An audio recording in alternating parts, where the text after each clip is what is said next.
I hereby call the Brockton School Committee to order for May 18th, 2021. It being time, before we get into the agenda, we need to, first of all, establish a quorum. Chair Sullivan is here. D'Agostino? Here. Ms. Azak is absent. Mrs. Mendez? Here. Mr. Minicello? Here. Mr. Rodriguez? Here. Mrs. Sullivan? Here. Mr. Sullivan? Here. Quorum has hereby been established. I'm now going to ask us to please stand and salute our American flag. I pledge allegiance to the flag of the United States of America and to the republic for which it stands, one nation, under God, indivisible, with liberty and justice for all. I ask that you please continue to be standing. Brockton Public Schools community and family in the city of Brockton within the last week has lost three Brockton Public School students. Just tragic. And our thoughts and prayers go out to them and to their family and to the community as a whole. Rafael Andrade and Tiago DePina, students at South Middle School, and Adam Gomes, student Arnone School. If we could take a moment of silence to please respect and honor them.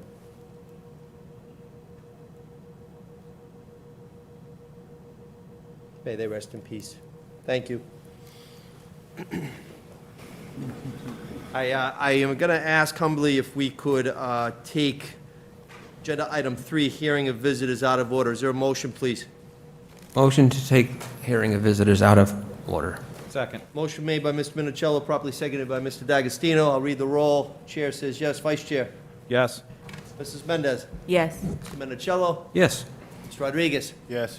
Mrs. Sullivan? Yes. Mr. Sullivan? Yes. Hereby confirmed. We will now take hearing of visitors out of order. And the only visitor today is a former school committee member from Ward 2, Andy Robinson, who now is our liaison for the Department of Public Health, working with the vaccine rollout. Andy, welcome back. Thank you for your service to the city. And now in your capacity, again, you're helping the city. So the floor is yours. Thank you. This one? Sure.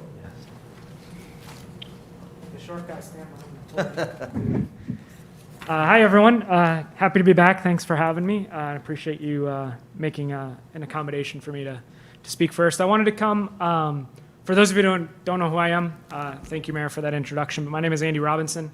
I'm here today representing the Department of Public Health. I've been working with the Department of Public Health for 6 years. And in March, I was approached by the members of the Commissioner's Office to work in service to an equity initiative. The Governor, the Secretary of Health and Human Services recognized that there were a number of municipalities across the state that had been disproportionately impacted by COVID, Brockton one among them. And they set up a special program that identified liaisons, myself included, to work directly with those municipalities to make sure that they were provided the resources they needed to kind of accommodate and address the equity issues that they were experiencing. And so since about March, I've been working in partnership with the mayor and his office and some really great people there, John Messia, Corin Cappiello, a lot of familiar names to you all, folks at the Board of Health, Dr. Eno Mondesir and Dr. Rick Herman, to think about who's not getting vaccinated, who needs to get vaccinated, how we get vaccines to them, to work with the city. There was a period of time there where vaccines were in short supply, and so working really hard to make sure that week over week the city had access to a consistent flow of vaccines so that people who wanted to get vaccinated could. Working in partnership with other vaccinating partners, the Brockton Neighborhood Health Center, and private entities like CVS and Walgreens and others. Things have been evolving very quickly over the past several months. And the reason I'm here tonight is to kind of give you a little insight into the most recent evolution, which is that last week, youth 12 to 15 were authorized for the Pfizer vaccine. Previous authorizations reduced that age to 16, and so we're excited. This is a new opportunity, particular for communities like Brockton, and so we got a lot of smart people together, a lot of really hard workers together. Jess Hodges from the central office, again, folks from the mayor's office, folks from the Board of Health, a number of community-based organizations, and we said, how can we get back middle schoolers and sophomores and freshmen in the high school vaccinated. We had previously already offered a clinic here at the high school for juniors and seniors. We had about 200 students vaccinated at that clinic, very successful clinic. And we started looking at the school calendar.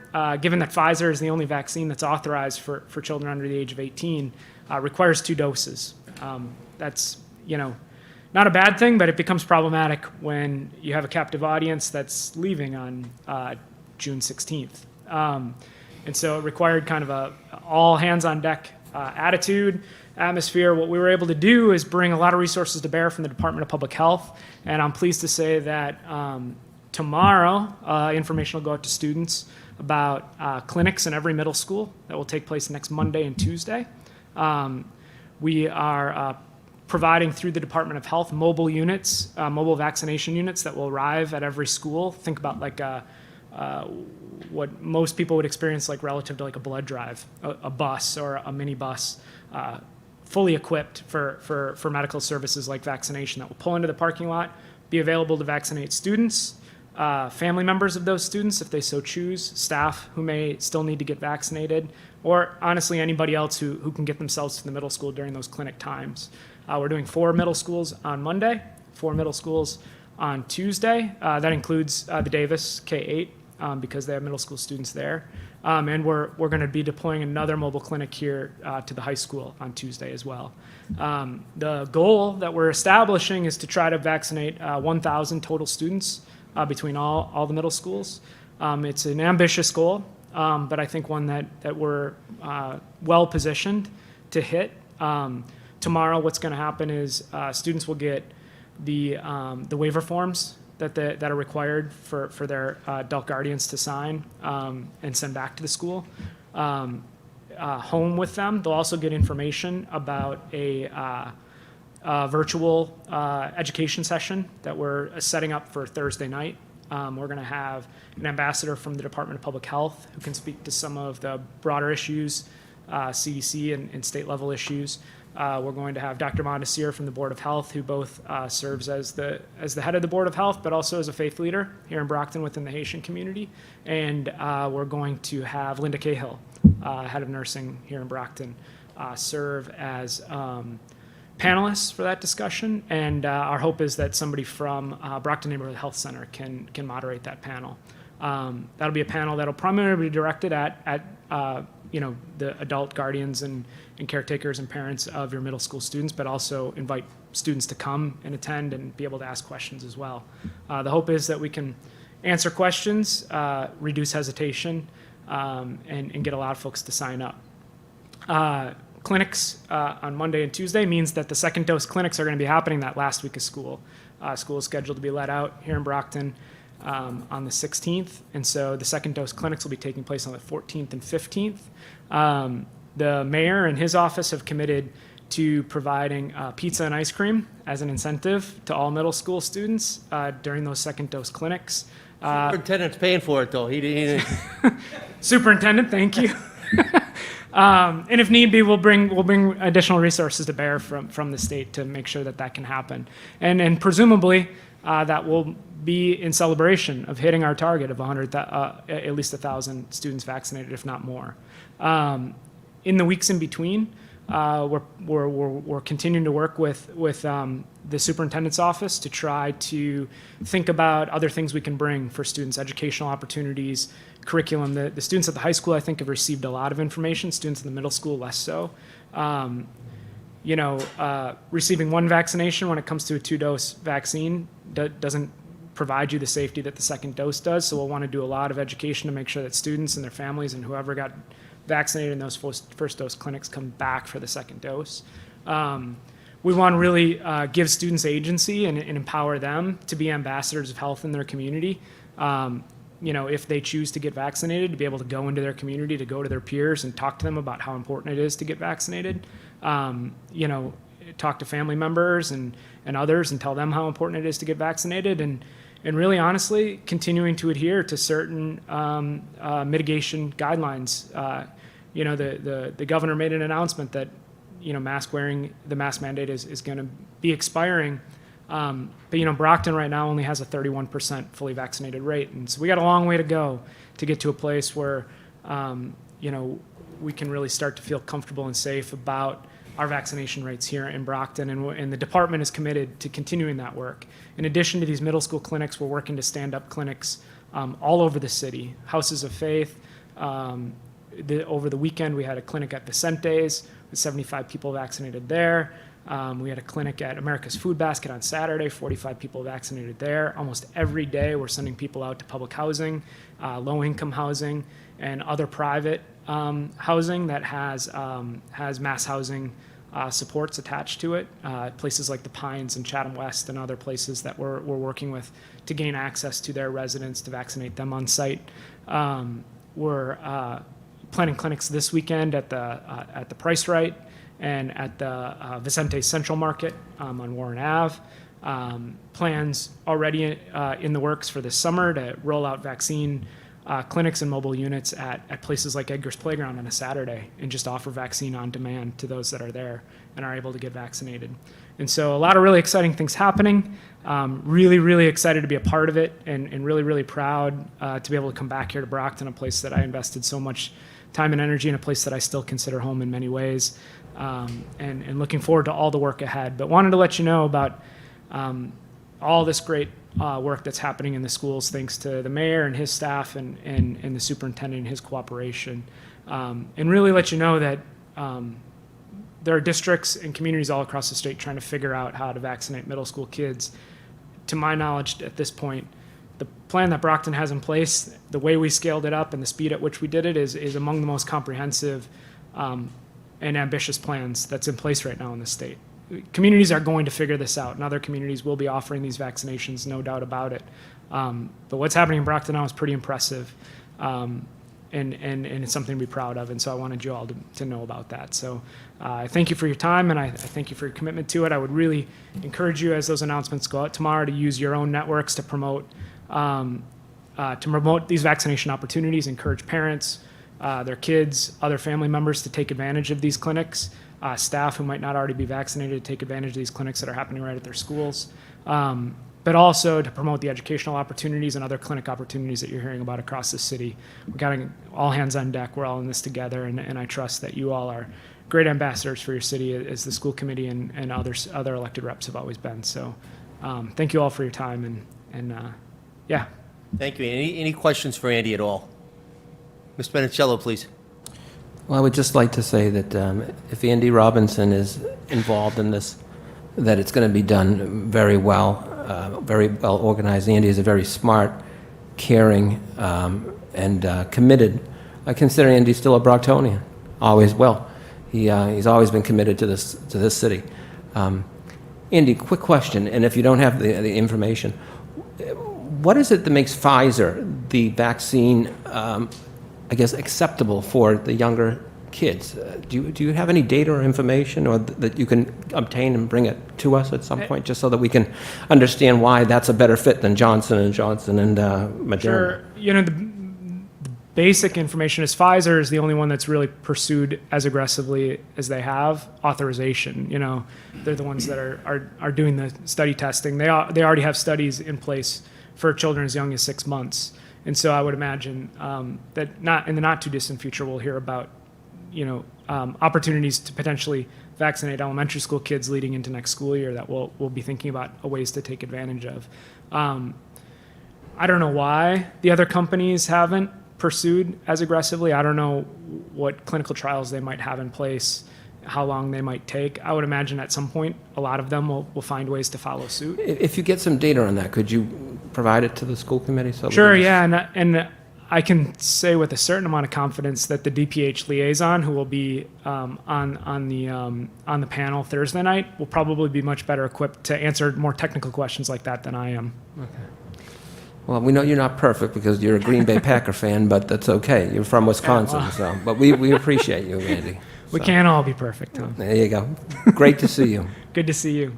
Thank you, Mr. Minicello. Any other questions? I just want to kind of just piggyback on some of the things Andy said. So Andy and my office and Board of Health and Dr. Herman, I mean, I don't know how many Zooms each day, but it's at least 3 to 4 every single day with DPH. In terms of being ahead of the curve, I want to thank, I see Dr. Murray's here, and, you know, we're ahead of the curve again in the Commonwealth by having a Thursday and Friday clinic here at Brockton High School. It hasn't happened in the Commonwealth. And we're going to be ahead of curve again with the middle schools. A robocall went out to all of us today with Jess Hodges to give us information. Today's Haitian Flag Day, so when we did a ceremony, we took the opportunity outside at City Hall again to educate, and we have to educate in multiple languages. So DPH has really been just a wonderful partner. The whole shared vision is to save lives, right? Get the shots in the arms to save lives. So, Andy, thank you for coming here, and we'll just keep going together. We'll get it done. Happy to be here. Thanks for having me. Thank you. I was remiss, I did not read the following into the record, if I could, please. Due to the ongoing COVID-19 pandemic and state of emergency on March 12, 2020, Governor Baker issued an executive order temporarily suspending certain provisions of the open meeting law, which is Mass General Law, Chapter 30A, Section 20. Pursuant to the order, public bodies are temporarily relieved from the open meeting law's requirement that meetings be held in public places, open and physically accessible to the public, so long as measures are taken to ensure public access to the body's deliberations through adequate alternative means. This meeting this evening will be held and is accessible to the public via Brockton Community Access, Brockton Public Schools website, which is www.bpsma.org, YouTube, and Comcast Channel 98 and 1071 HD version. The public can also access this meeting, the following link, www.youtube.com/TheBrocktonChannels. That's into the record. At this time, agenda item 2 we will go back to, which is an executive session, and I need to read the following into the record, please.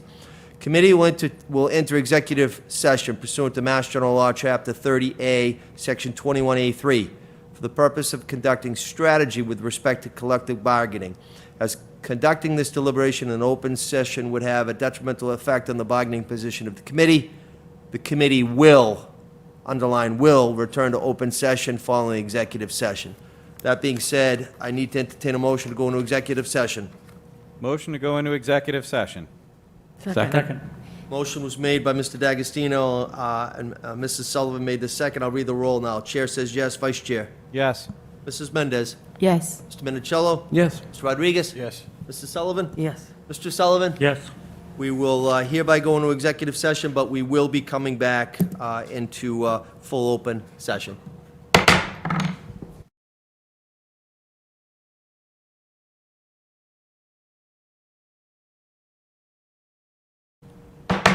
I hereby call us back into session. I have to take a roll call vote to get us back, reestablish quorum. Chair, yes. Vice Chair, Yes. Mrs. Mendez? Yes. Mr. Minicello? Yes. Mr. Rodriguez? Yes. Mrs. Sullivan? Yes. Mr. Sullivan? Yes. We are hereby back in, and we will continue with the agenda, which we are now on the consent agenda, which is item 4. Any members of the school committee, Mr. D'Agostino, please? Item I. You want to take I out? Mr. Sullivan? Letter H. H. Any other matters? Matters come before us now would be A, B, C, D, E, F, G, and J. Is there a motion on those or any questions on those matters?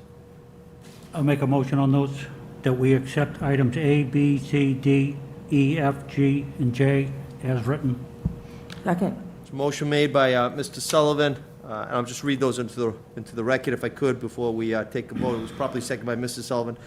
A is the approval of the minutes, May 4, 2021, regular school committee meeting. B, approval of minutes, May 4, 2021, facilities usage and planning meeting. C, approval of minutes, May 4, 2021, bid review subcommittee meeting. D, approval of minutes, April 23, 2021, special school committee meeting. E, approval of minutes, February 9, 2021, curriculum subcommittee meeting. F, approval of school closing dates for 2020-2021 school year. G, approval of 2021-2022 school committee meeting dates. J, acceptance of notification, personnel action, leaves of absences, resignations, and retirements. There is a motion which is properly seconded. We'll read the roll. Chair says yes. Vice Chair. Yes. Mrs. Mendez. Yes. Mr. Minicello. Yes. Mr. Rodriguez. Yes. Mrs. Sullivan. Yes. Mr. Sullivan. Yes. Hereby passes. We will now go to H, please. I just wanted to point out the scholarships that are on the consent agenda tonight. This one is, the name of this scholarship is the Minicello Family Scholarship. It is 5 scholarships in the amount of $1,000. and it goes to a student graduating from Brockton High School of good character and excellent scholarship and in need of financial assistance. Applicant must be enrolled in a accredited 2 or 4-year college or university. And it goes to the Brockton High School Scholarship Committee, care of Brockton Guidance Department. Thank you. Thank you, Ms. Sullivan. Any questions on that matter? Seeing none, entertain a motion, please. Motion to accept Motion was- letter H. Motion was made by Mr. Sullivan. Is there a second? Second. Second by Mr. Sullivan. I'll read the roll relative to H. It's, Chair says yes. Vice Chair? Yes. Mrs. Mendez? Yes. Mr. Minicello? Yes. Mr. Rodriguez? Yes. Mrs. Sullivan? Yes. Mr. Sullivan? Yes. It passes, and we're very thankful for that, so thank you very much, Minicello Family Scholarship. We will now go to I, please. Mr. D'Agostino. Thank you. I wanted to highlight this scholarship, the Sharon Rogan-Merritt Scholarship. Again, this is from the sister of Principal Brian Rogan from the Kennedy School.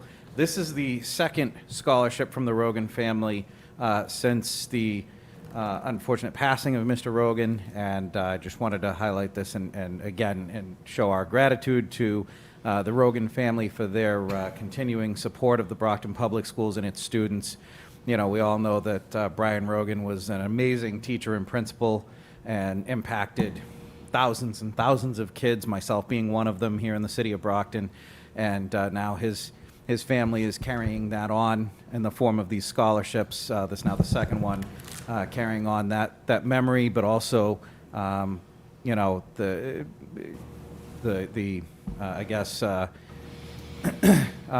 helping and kids from Brockton and caring about kids from Brockton. We really appreciate that. The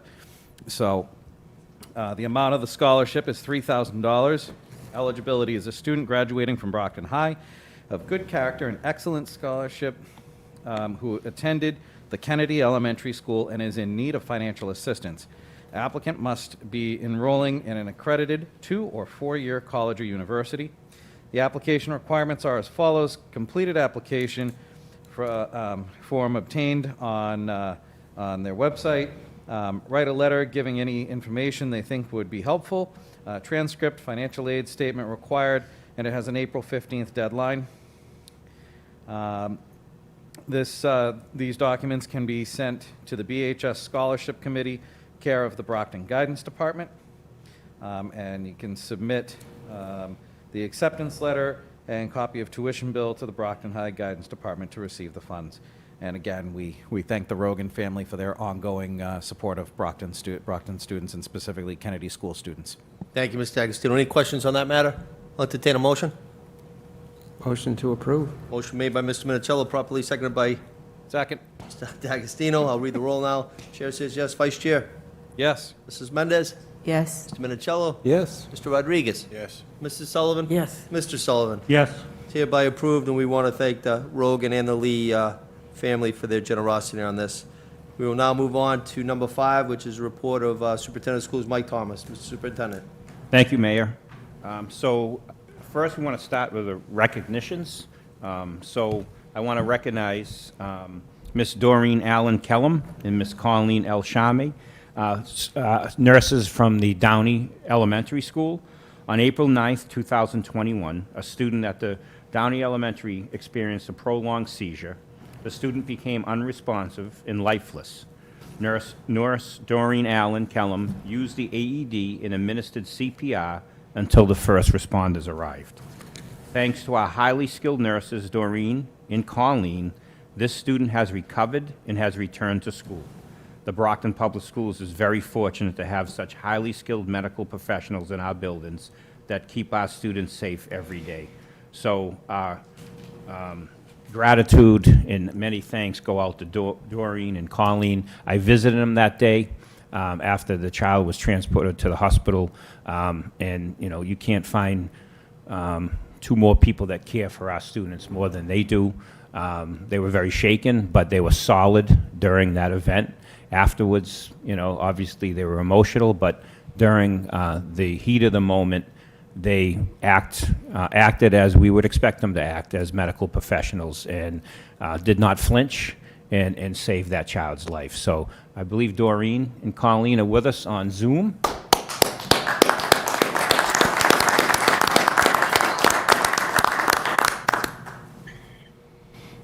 Thank you.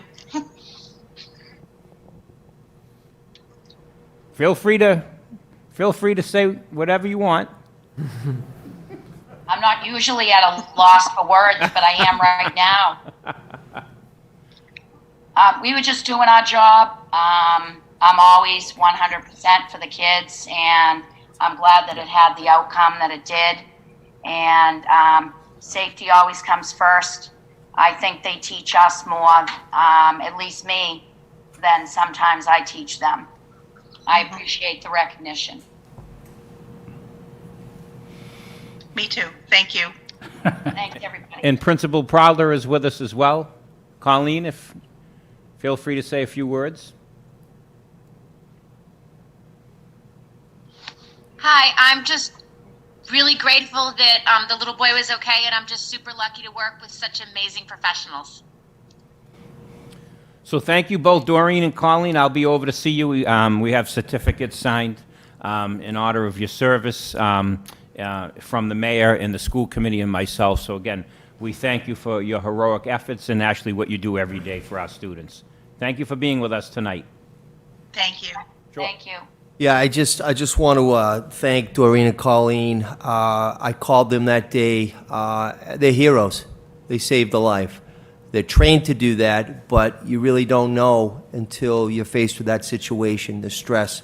And they were pros. So Brockton Public Schools is so fortunate to have not just Doreen and Colleen, but all of our skilled professionals. But on that day, they were called to action, and they served and saved the life. So God bless you, and thank you for your actions, and thank you for your professionalism and what you do for the BPS students. Thank you. Thank you, Mayor.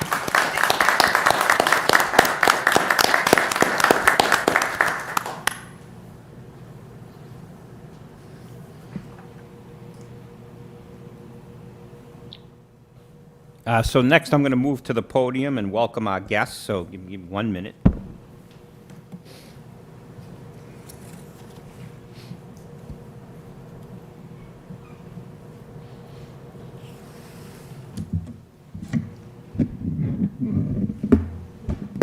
So with us on Zoom, I want to welcome from the Department of Education our liaisons, Laura Rashane and Susan Berglund.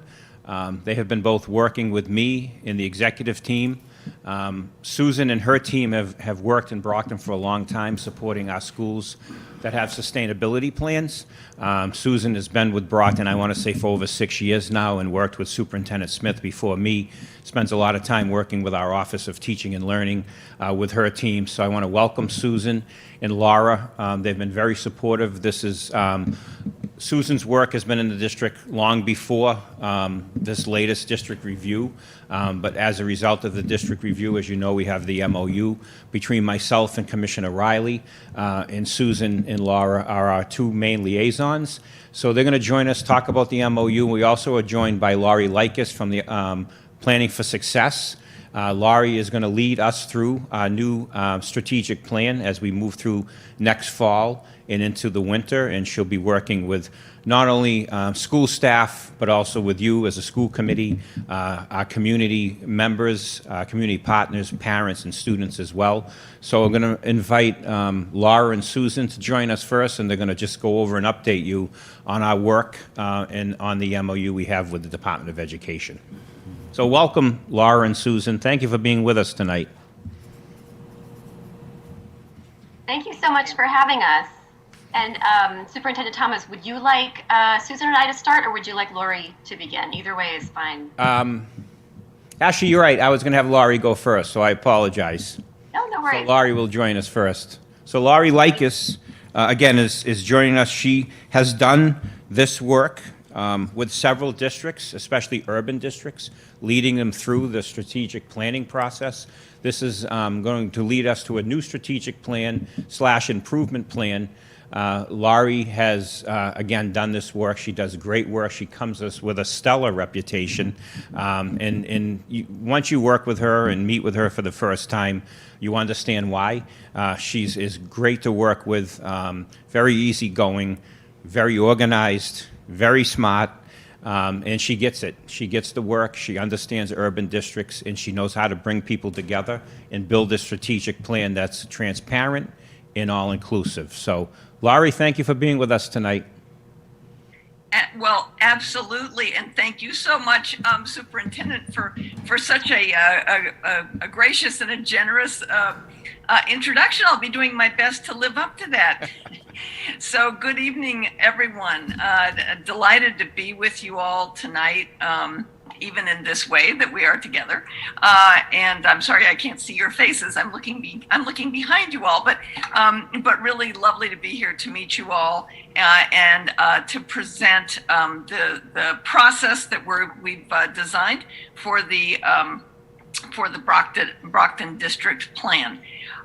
So Superintendent, Mike and I are going to be working together to present, but we have a few slides, which I'll see if we can get up for you all.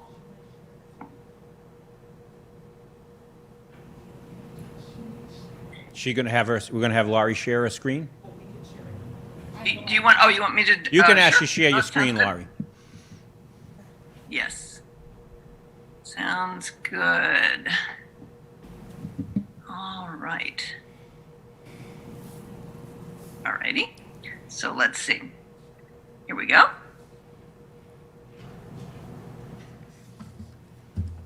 So can you all see? Let me see. Not yet. So you've got me, I've got screen share mic. There we go. Okay. All right. There we go. Beautiful. All right. So, okay, great. So we'll go ahead and get started. And let's see. I know I can't see you all, and I can't see the superintendent. So, Mike, when you want to, add in and amplify, please feel more than free to just chime in. Okay. Will do. Okay, great. So, as I said, I'm delighted to be here with you all, and really honored to be working with the Brockton community at this really pivotal point, and as you develop the next district plan for moving the Brockton Public Schools forward. There is just so much opportunity. It's a really exciting, it's an exciting process. It's an exciting time. And there's so much opportunity before you all. And I'm really honored to be here working with you through this process. So just a few words about just kind of big picture information about the planning process, some of the choices that the superintendent has made in relation to the planning process, and then a word about the timeline. So to begin, the model that we're going to be using as we develop the Brockton District Plan is called Planning for Success. This is a planning process that actually I had the pleasure to create in partnership with the Department of Elementary and Secondary Education and a number of districts who participated in the design of all of the resources that constitute the planning process. And Planning for Success, a couple of just really important pieces to it.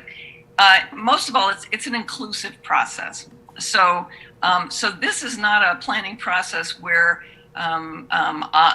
I or myself and the superintendent and his team kind of go away and build a district plan. This is an inclusive, community-based process. And in addition, it's very much a hands-on process. So actually, folks in Brockton will actually be writing and creating this plan. So this isn't something that I do for you. This is not a cookie cutter approach in any way. This is something that is going to kind of be generated by the community, for the community, and it's going to be a plan that is really made by the folks in Brockton for Brockton. So it's very hands-on. One of the main things that we are going to be working on here is through this process and the way that we create the district plan to be building district and school capacity and coherence. So so we're going to be weaving a lot of threads together here, and also fostering community understanding and support. So the district plan itself, if you think of it this way, it's very much a public document.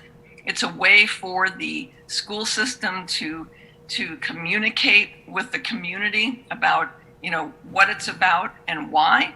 And it's an opportunity to help the community understand better the work of the schools and to create partnership and support from the community for the schools. So those are some of the principles of the Planning for Success process. As I said, it was developed and refined through use in school districts across Massachusetts. If you're interested in learning more about Planning for Success, there's a nice section of the Department of Elementary and Secondary Education website devoted to it. You can go there and see examples of other school district plans. You can see resources that we'll be using in the work in Brockton. And then the other important thing about Planning for Success, we designed it so that it was a flexible process, so that you could customize it to do what makes sense for your school or district, and on a timeline that makes sense for your school or district. So that's just a little bit about Planning for Success. So we will be creating, as you know, the district plan, the district strategic plan. And really, the district plan is kind of the official roadmap for improvement in the district. Planning for Success, the model that we're using here, was designed to meet the legislative requirements of school districts in Massachusetts. The model that is in legislation, which is actually a really terrific model, I think. Sometimes you can read things in legislation and wonder who came up with them. They seem perhaps a little divorced from the way things actually work. But this one, I think, is really hits the mark. What we do is create a multi-year academic improvement plan. So a 3-year district plan. And then every year you create an action plan for the initiatives that you're going to be implementing in that year. So the multi-year plan includes your district vision, your mission, your core values. It includes the big overarching goals for the improvement work. We usually try to limit that to 3 to 5 big overarching goals, because research tells us that that's kind of the sweet spot for people in maintaining focus and making and having successful implementation. So it'll be the 3 to 5 big overarching goals, and which are the kind of what the district wants to accomplish and why. And then what we call the strategic initiatives, which are the various projects and programs that we're going to implement to achieve each one of those objectives. And then another, of course, key component of the multi-year plan are the outcome measures. So what are the handful of indicators that the district is going to use to set measurable targets so that you'll know whether or not you're achieving the vision, achieving the plan. So those are the components of the multi-year plan. So that's what we're going to be creating first. The plan that we create, the multi-year plan that we'll be creating with Planning for Success, is going to be short, right? It's a shorter, so often we might think of strategic plans as being really lengthy documents. And sometimes we think, more is more, and sometimes more is actually less. So we're going to be really focusing in on developing a plan that is very clear. It's written in accessible language. Sometimes in education, we can kind of get into edu-speak and talk about things in ways that students, family members, community members, it's not their world, and they don't necessarily understand what we mean when we use the jargon of education. So it's going to be a short, kind of clear, accessible document. And part of the benefit of the conciseness is we're really, as I said, since we're building a public document, we're going to be doing our best to be really clear, really concise, so that so that the plan itself can be as easily communicated and as easily remembered by everyone, both inside the school district and outside the school district, as possible. And the reason that is so important is, we need to keep that vision, those 3 to 5 big things we're working to accomplish. We need to keep those things front and center in everyone's mind so that we can, as the slide here is pointing to, be coherent. So we want to, once we make the multi-year plan, then the next phase of the work will be aligning all of the systems to it. Because the only way you can accomplish that big district plan is if the budget is working in support of it, if educator evaluation system, the goals for educators themselves are aligned with that, if the school improvement plans are aligned with that. So that's kind of a little bit about the district plan, what you can expect in terms of what it will look like, and how this process, planning for success, is really designed to be a continuous improvement process rather than just the creation of a plan that then perhaps winds up in a drawer. So this is very much a living document. And Laurie, I want to add that, and I want to appreciate the work you've done with our district offices. As you know, we have 11 schools with sustainability plans. That is all being brought together as part of this plan. So we have our bilingual department that's involved in blueprint work being led by the state, part of our MOU, to look at our how we are educating our bilingual students. We also have a review regarding our special education department. So, and then obviously you have your 11 sustainability plans for our 11 schools. And we also have, obviously the schools have their individual school improvement plans. So what Laurie's doing with the help of Susan and her team and Laura is bringing this all together. So we're all on the same page. So the strategic plan is going to incorporate what's being done at the schools with sustainability plans, and how all of our other schools that have to build school improvement plans, those will be based off the new district strategic plan.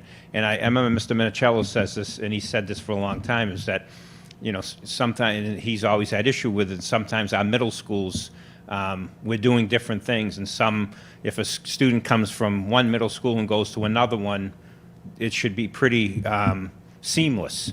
And with the new strategic plan, keeping everything coherent and keeping everybody on the same page will help us do that. So we basically will be a school district and not a district of schools. So that's our goal. Yeah, continuity of curriculum, Correct. So this is, again, will help us tie everything together. And like Laurie said, you focus on a few things and do them well.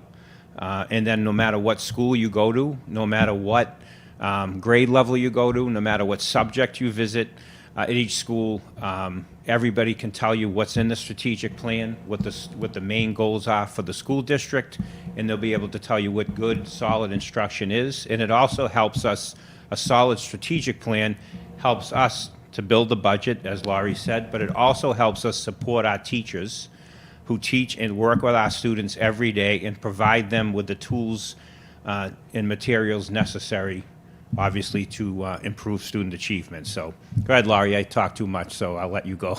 I'll let you continue.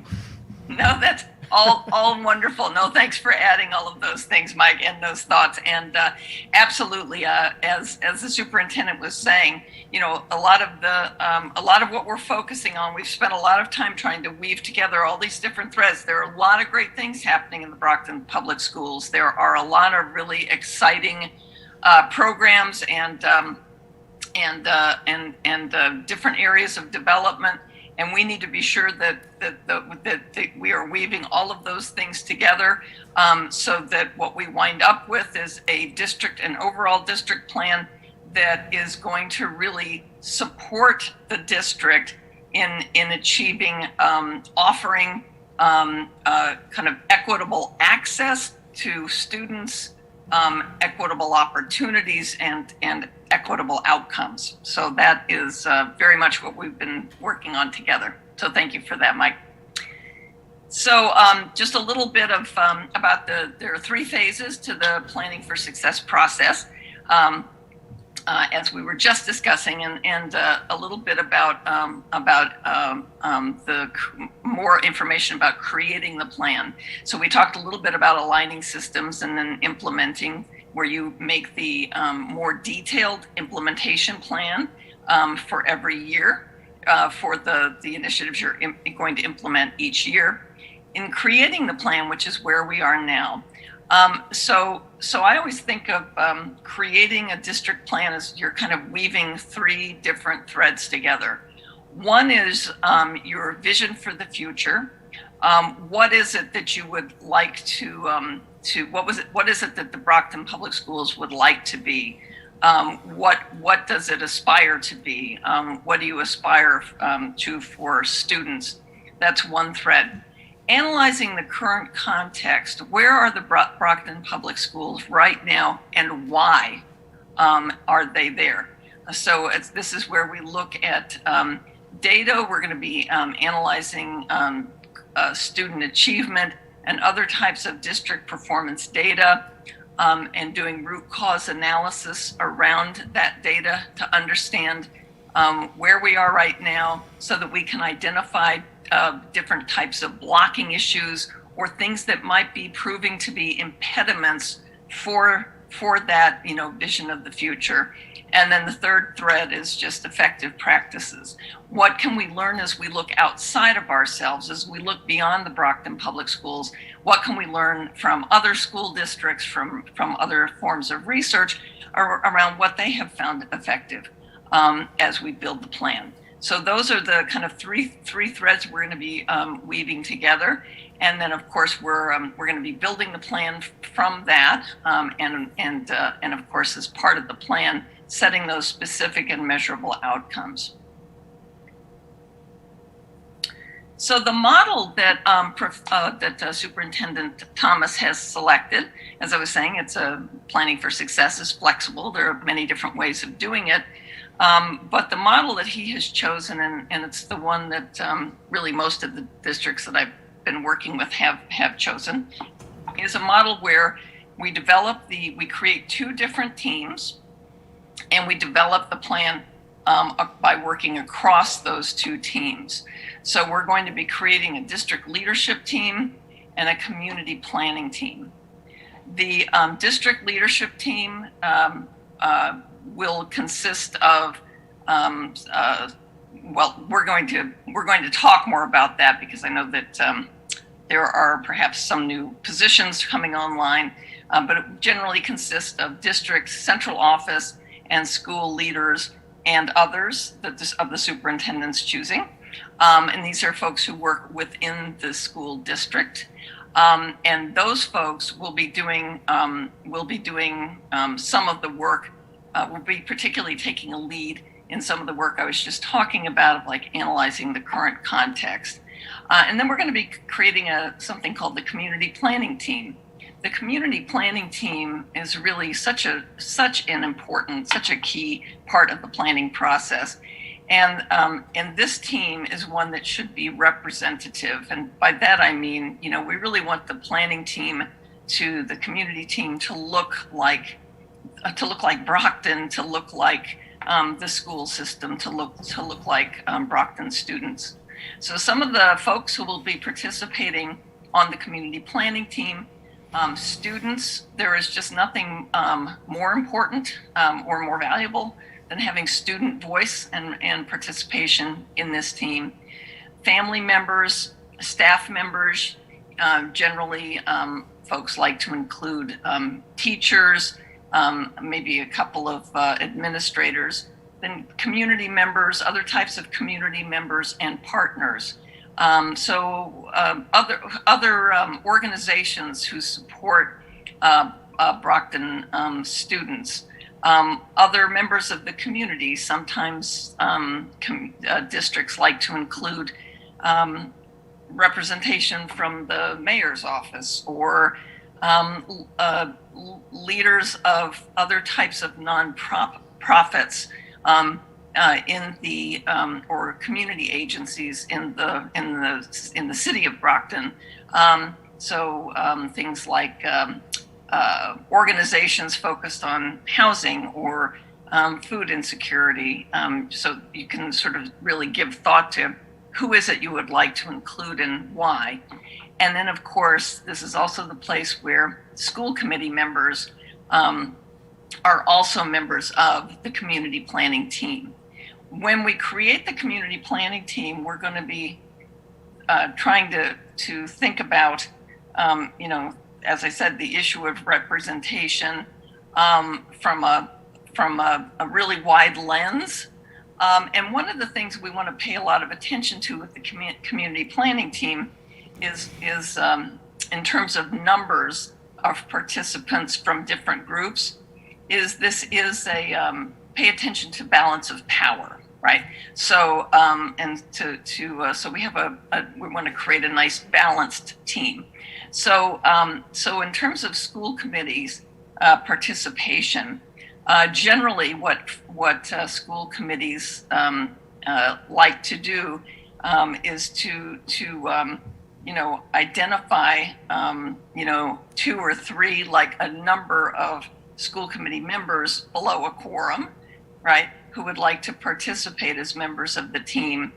I have seen districts identify particular members using a process of their own to identify membership, but identify a couple of members who participate in all sessions and who then take responsibility for communicating back the work of the team to the committee as a whole. Another model I've seen is working with districts that agree, well, there will be 2 or 3 school committee slots on the community planning team, but that everyone on the school committee was interested in having the opportunity to participate. So I've worked with districts where there were like 2 or 3 slots on the team, and each meeting, a different set of school committee members would join as the school committee representatives for that evening. So the work is designed in such a way that you can do that as well if you would like. So that's just, I offer that just to give you a couple of different ideas about how you could choose to participate in the community planning team. But again, that's certainly for your consideration. We won't be convening these teams until the fall. So I just wanted to give you an opportunity to think about how you might like to participate as a body. Just quickly, a couple of the benefits of taking the inclusive approach with planning for success in this process. The reason we take an inclusive approach, the reason it's so important is the planning process is really a learning process.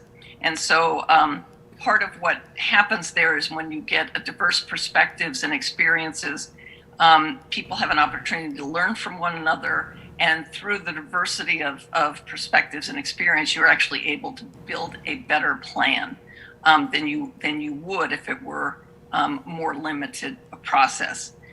The other thing that we're going to be actively working to do during the planning process itself is taking full advantage of the opportunity here to build relationships and trust. One of the things that's really wonderful to see when you do this process is the relationships, the bonds that really quickly grow amongst the members of the different teams. And then part of what you find through this approach as well, in our third bullet, this opportunity for shared leadership and participation really does build not only community understanding, but a sense of ownership and advocacy for the plan and for the district. And so, especially with that community planning team, that's going to be a terrific group that you can continue to work with and turn to and rely on moving forward. So just our last closing slide here, just to give you a little update on the timeline. So one of the things that Superintendent Thomas and all of us decided to do, given the reality of the pandemic and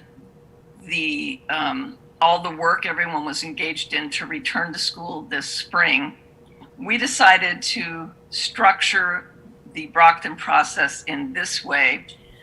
So we're not actually, generally speaking, I launched the planning teams first, but because of the pandemic, we've decided to hold off on launching those teams until September, in the second or third week of the school year, after everyone, hoping that it will be a little bit more normal at that point, and that people will have the bandwidth to really focus on this work at that point. So what we're doing now this spring and into the fall, we're beginning by analyzing the current context. So again, that work I was referring to of digging into, where are the Brockton Public Schools right now and why? We've done a SWOT analysis. I'm sure many of you are familiar with the acronym. It stands for Strengths, Weaknesses, Opportunities, and Threats. And it focused on current district planning practices and culture. Your culture and your practices are really kind of have a symbiotic relationship. They help define one another. So we're focusing on both of those pieces. We've done a SWOT analysis with about 100 district and school leaders, also with a group that the superintendent has convened called the District Design Team.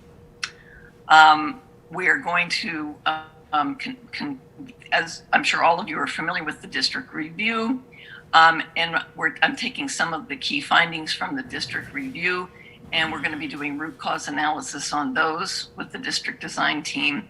And then we're organizing a series of small groups with educators from across the district, focused on particular areas, for example, ELA or students with disabilities. And we're going to be convening groups of educators to look at data and to do root cause analysis on data in these key areas. So that process has already begun, and we're going to continue that work into the fall. September, we're going to launch our two planning teams, the district leadership team, the community planning team. And then we're going to do the really fun and creative work of envisioning the future. There's a great, very simple protocol process that we use for doing this. And we're going to be doing this work of envisioning the future in all of the schools, with staff, with school councils, and then out in the community with others. We're going to be taking from the visioning for the future and the analysis of the current plan, of the current context, we're going to be developing the plan from December to February. And then February to March, we're really going to, with the bones of the plan in place, we're going to be working on setting those outcome measures and targets. And I suspect that we will be collaborating some with the Department of Elementary and Secondary Education around these as well, perhaps. The superintendent is, we've developed a schedule. We've actually set specific meeting times for all of these meetings, and the superintendent wanted to target having a plan to present to the school committee in March, I believe, for perhaps a vote in April. And then in April, we're going to begin creating the action plan for the initiatives that we will kick off implementing next year in the 21-22 school year. And again, the action plan is that more detailed implementation planning. So I will pause there. I will stop and see if the superintendent has anything to add, and then we can see if folks have questions. Well, thanks, Laurie. It was a great job laying it all out and explaining the process. And I'll open it up to questions now for anybody that wants to ask Laurie anything about the process.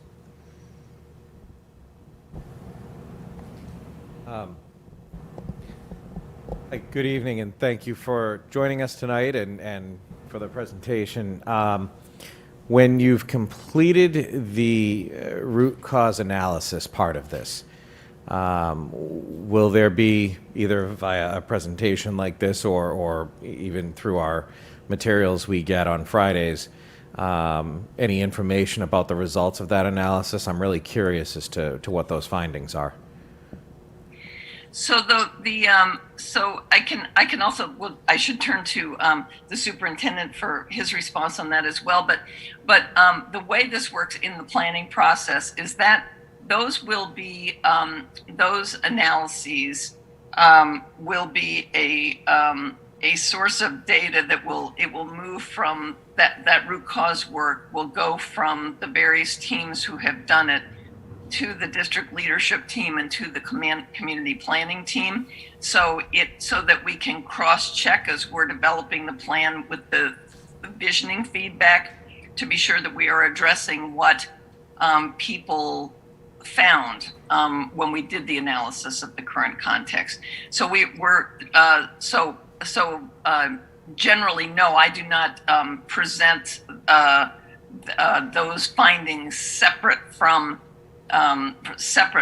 the plan itself. It's really just generally I use it as data that is used to inform the development of the plan. But I will certainly yield to the superintendent for his thoughts. And there'll be I will update probably at every meeting. We'll give updates, and I can give you highlights of the SWOT analysis and the work that we're doing and the feedback, examples of the feedback we're getting.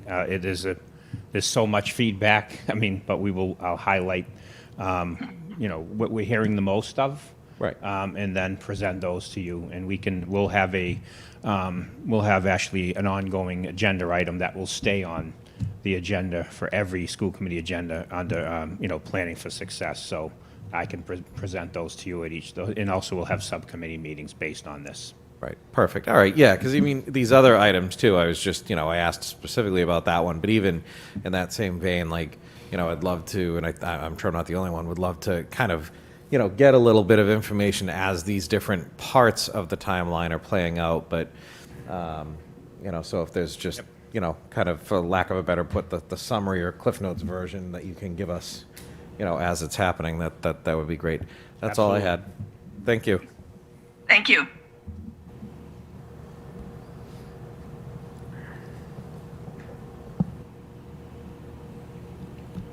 All right, Laurie, thank you so much for your presentation. It was great. Again, we appreciate your partnership and the work and how hard you've been working for the Brockton Public Schools. I mean, the amount of time Laurie puts in, and she and I meet at least once a week.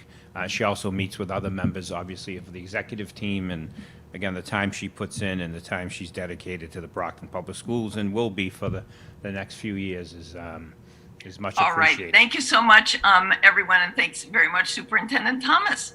Thanks, Laurie. Look forward to working with you all. Thank you.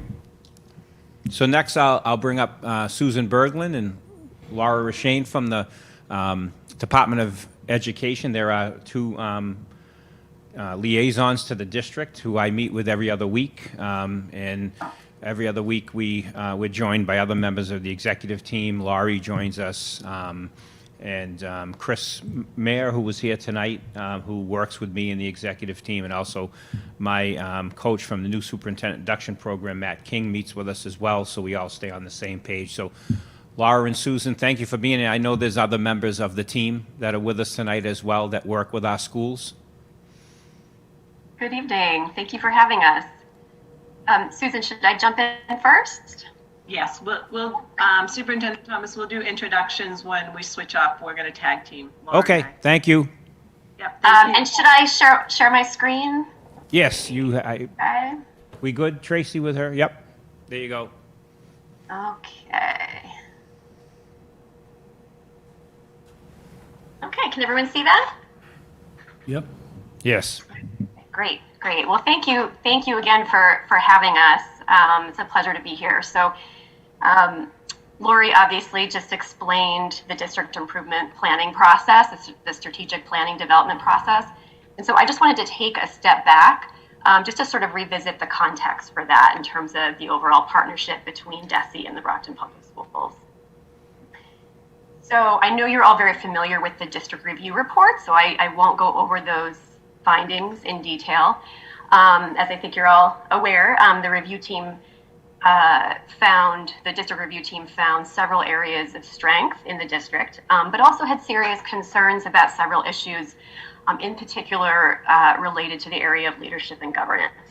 And the review team analyzed data and revealed really that there has been a decline in student achievement in Brockton in recent years. But because there really hadn't been systems in place to sort of set goals and review data in a really focused way across the district, that some key decisions were made sort of based on more anecdotal information, instead of being based on and driven by a more sort of unified and ambitious district planning.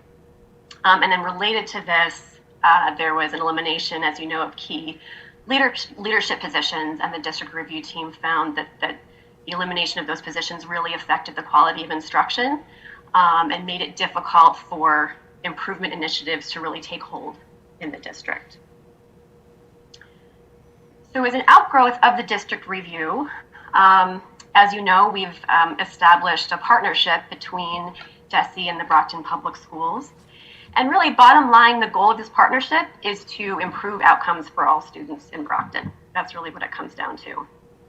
And this first bullet here is taken from the sort of top section of the MOU that we've established. And, you know, basically, in order to achieve improved outcomes, there's a need to really take a hard look at the organizational structure of the district, and to really think about what leadership roles are needed in order to bring more clarity and consistency to the hard work that teachers and principals and others in the district have been doing. So some key strategies in order to do that and in order to move this work forward is one, to develop and implement a coherent and ambitious district-wide improvement strategy. So really that gets at this foundational strategic plan that Lori just described. So that's a key piece of this partnership. And there are a lot of details, as Lori mentioned, this is sort of an iterative process. There are a lot of pieces to that, and DESE is involved in that in several ways. We also are providing coaching and support, resources and monitoring, just as a way to help to drive the work forward. And I know that Susan and her team will talk more about that in a minute. So in terms of the school committee's role, I mean, first, I just want to stress that the district is really, you know, Susan and I meet frequently with Superintendent Thomas, and we often say this is a really exciting time for the district. There are a lot of, but it's also a really important time. There are a lot of very high leverage changes that are being made and strategies that are being implemented. And so the full support and focus of the school committee really will be critical. So first of all, you know, as Lori mentioned, some or all of you will be involved in the development of the district plan. And I think beyond that, and even more importantly, will be your use of the plan. And hopefully that district plan will really just become the default, sort of the go-to, so that when you're doing budgeting, developing policies, making decisions, that will be your framework. That will really be informing your work as a school committee, will be the goals, the objectives and initiatives in that district improvement plan.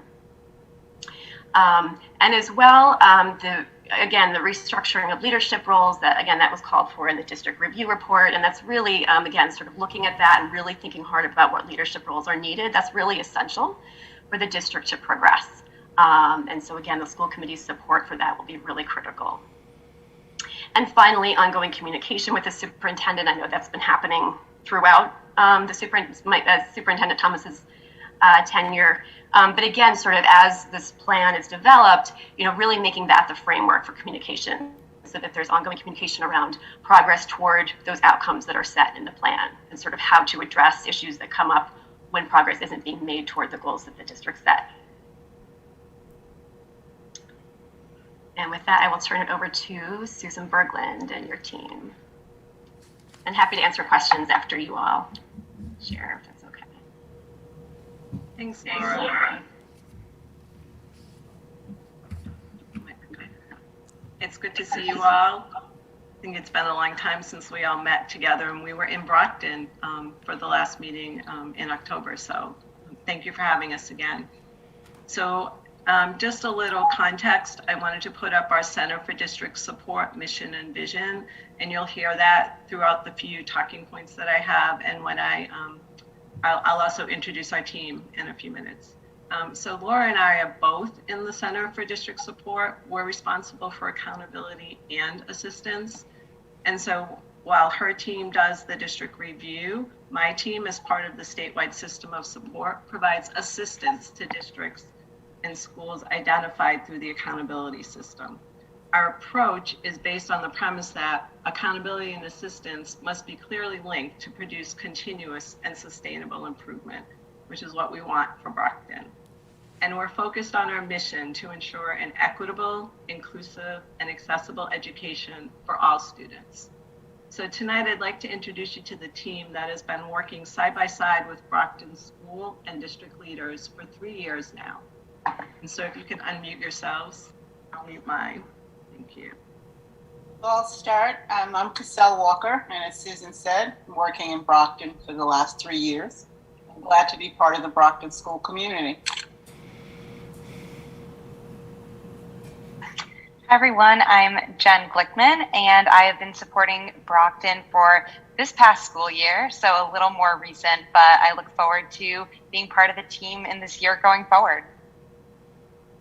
And I'm Marianne Palmer. I've been supporting Brockton schools for the last 3 years and look forward to the work coming up ahead, continuing the work we've been doing. Thanks for having us. Thank you. So our role in the Brockton-DESE partnership is to focus on student outcomes and district systems. Our work is driven by our mission and our vision. You'll often hear us asking, what will be the impact on students and how will you know? We will hold you to high standards and we will provide you with guidance and support to meet those standards. We'll continue this collaboration with Brockton throughout the strategic planning process that Lori Likis just described. When Brockton begins implementation of the strategic plan, we will work with Superintendent Thomas and his team to align all of the initiatives to your mission and vision while supporting the district to use data to inform decision making. We're committed to this partnership and the work we have started together. We will know we have been successful when every child in Brockton has the opportunity to realize greatness. Thank you. So Susan and her team, they have supported our 11 schools with the sustainability reports. They meet frequently with them and their teams. That involves the school leadership team. It involves a member from the Office of Teaching and Learning. Susan and her team meet often with June Saber-McGuire and also members of her team from Central. But they are in schools doing the tough work with the teachers, with the school leadership teams, helping them build their sustainability reports, and then reviewing those often, and also doing, they do site visits, they've done virtual visits to make sure they really, they get deep into the work. They work closely, they understand what our teachers are dealing with as far as the materials they need, the instruction that we need to, the improvement of instruction and building a coherent plan, and that's why it's important for the strategic plan to incorporate everything that's in the 11 sustainability plans. So again, it all flows together, and again, the meetings with Laura and Susan and her team, and with Laurie Likis as we meet every other week to make sure we all stay on the same page. And again, they also meet with members of the executive team and to ensure we're all, again, staying on the same page. And then once we get our new strategic plan, it will just help us move even quicker and make things better for our students. And again, it's all about improving student outcomes and getting support for our teachers, again, who are doing the hard work every day and helping us make decisions to support them. But their support since I've become superintendent, and again, within the first few months is when we did this MOU, because the district review was in my first few months as superintendent, and then the report came out that June. And we were actually the district review visit by the team was the week before we shut down for the pandemic. So that was, and then we got the report last June, and again, we entered into the MOU, and here we are to this point. So there's been a lot of work, and all it being done during a pandemic. So it's going very well, and again, the support that we receive from Laurie, Susan, and her team has been tremendous. So we appreciate it, and we appreciate you being with us tonight. I don't know if anybody has any questions. Thank you. Mr. Minicello. Well, thank you all for your contributions, and we certainly as a committee look forward to working with all of you. The committee certainly recognizes some of the items that were pointed out in the district review. But we also feel that this year, because we have adequate funding, we look forward to placing the additional positions in place, as well as the improvements with regard to curricula and programs that our administrative team has been saying for years would be beneficial.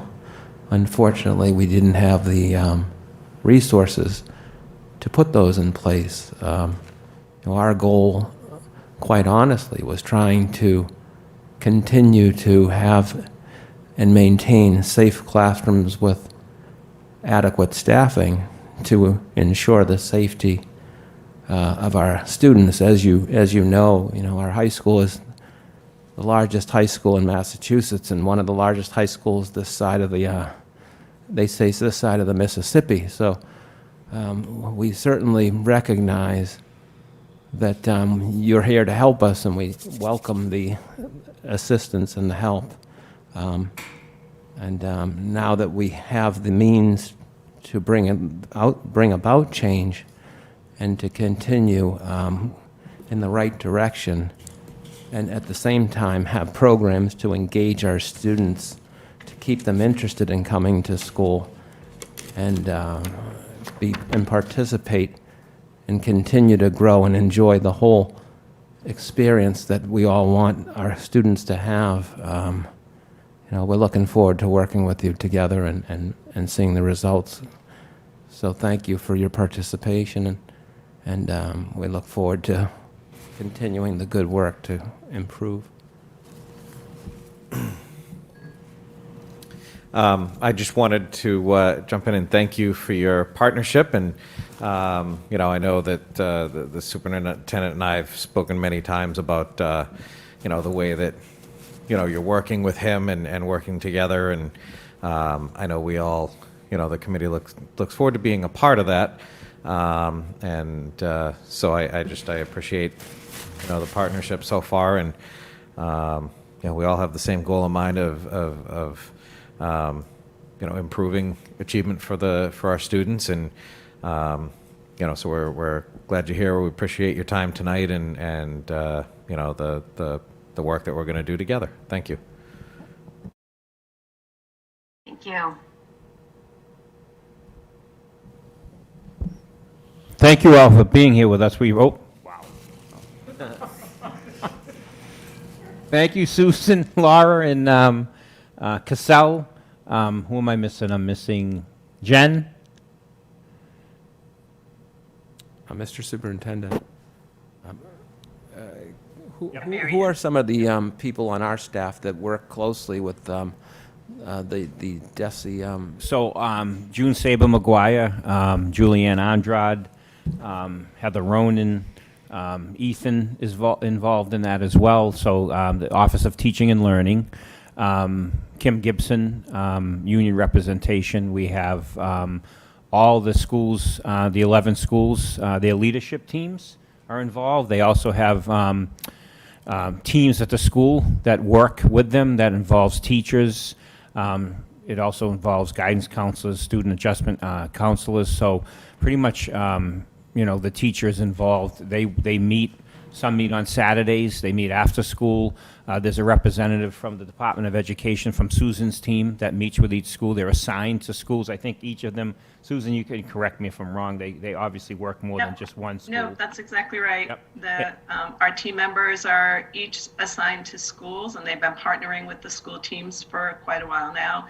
And we've worked with the Office of Teaching and Learning to also have a district person assigned. So our model is to build capacity at the district level so that the work that we're doing as a team, eventually your team will take over. So the partnership has been really wonderful. And since we've engaged in this MOU, it's even deepened more, and our team is engaging in more work even beyond the schools at the district level. So we really value that partnership. So that's good to know that our people locally are working well with your team. Our teams are working well with the DESI team, our administrative team at Central and throughout the school system.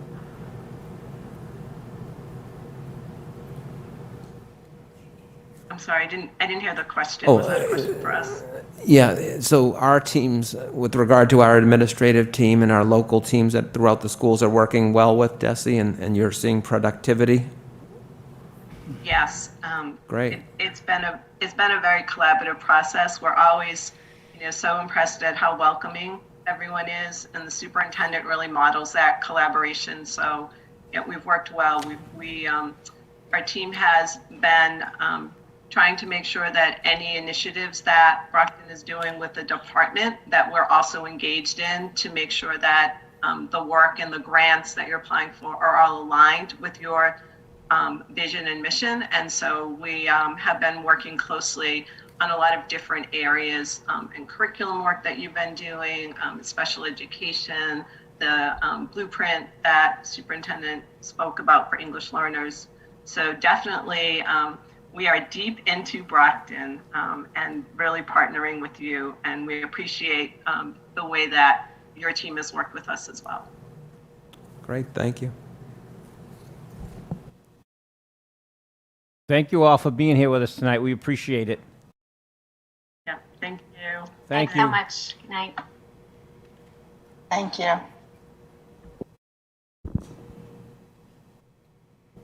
All right, so next we have, what do we have? Oh, so presentation of, just a follow-up from the superintendent's contract meeting. Linda, we have this on the screen? All right.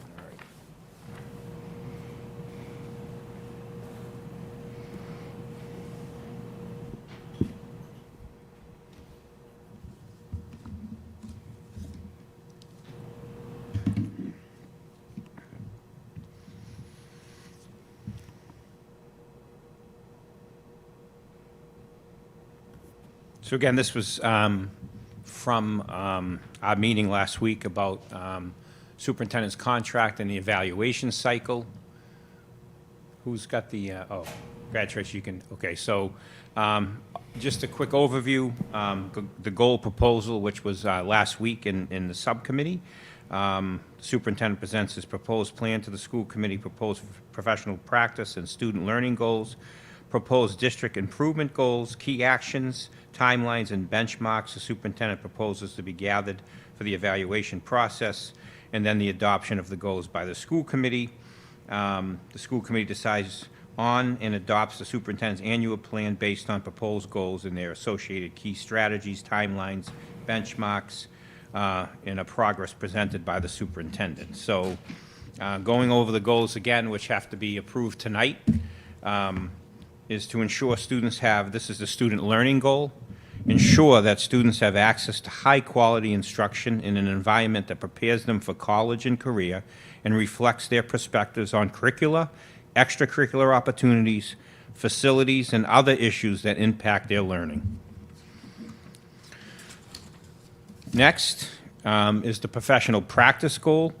In September, which we just went over with Laurie Likas and Planning for Success, in September of 2021, we will launch the development of the new district strategic/improvement plan with all of our stakeholders, leading to the completion of a multi-year improvement plan by early April of next April. This process will support the identification of initiatives that will serve as the blueprint for improving student outcomes and closing the achievement gap. So from the professional practice goal to the district goal number 1 is to build an equitable, diverse, and inclusive professional culture in which all stakeholders invest in the academic success and the social emotional wellness of all students through culturally responsible practices. District goal 2, implement a new BPS transportation department designed to serve students in a safe and efficient manner. Continue to build the transportation department with the goal of increasing transportation offerings to our students, while at the same time decreasing the non-net school spending budget. And then finally, District Goal 3, ensure the additional funding from the Student Opportunity Act in the elementary and secondary school emergency relief, which is the ESSER stimulus program, supports the Student Opportunity Act plan and the new district strategic/improvement plan. So we wanted to make sure we tied it to, obviously, our new strategic plan that we're going to be building. The goals, obviously, of a major goal is building our new transportation department, and also, obviously, tying everything to our Student Opportunity Act plan, to our new strategic plan, that will, and also make sure that with this influx of money from the Student Opportunity Act plan and from ESSER, ESSER 1, 2, and 3, to make sure that we're spending that money wisely, that supports the district plan and supports improved student outcomes, but also stabilizes the district for the next several years. So those are the goals. I can answer any questions before the committee decides to accept these.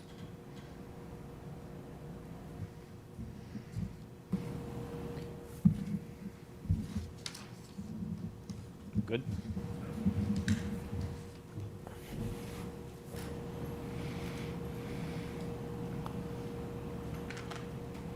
Thank you, Mr. Superintendent.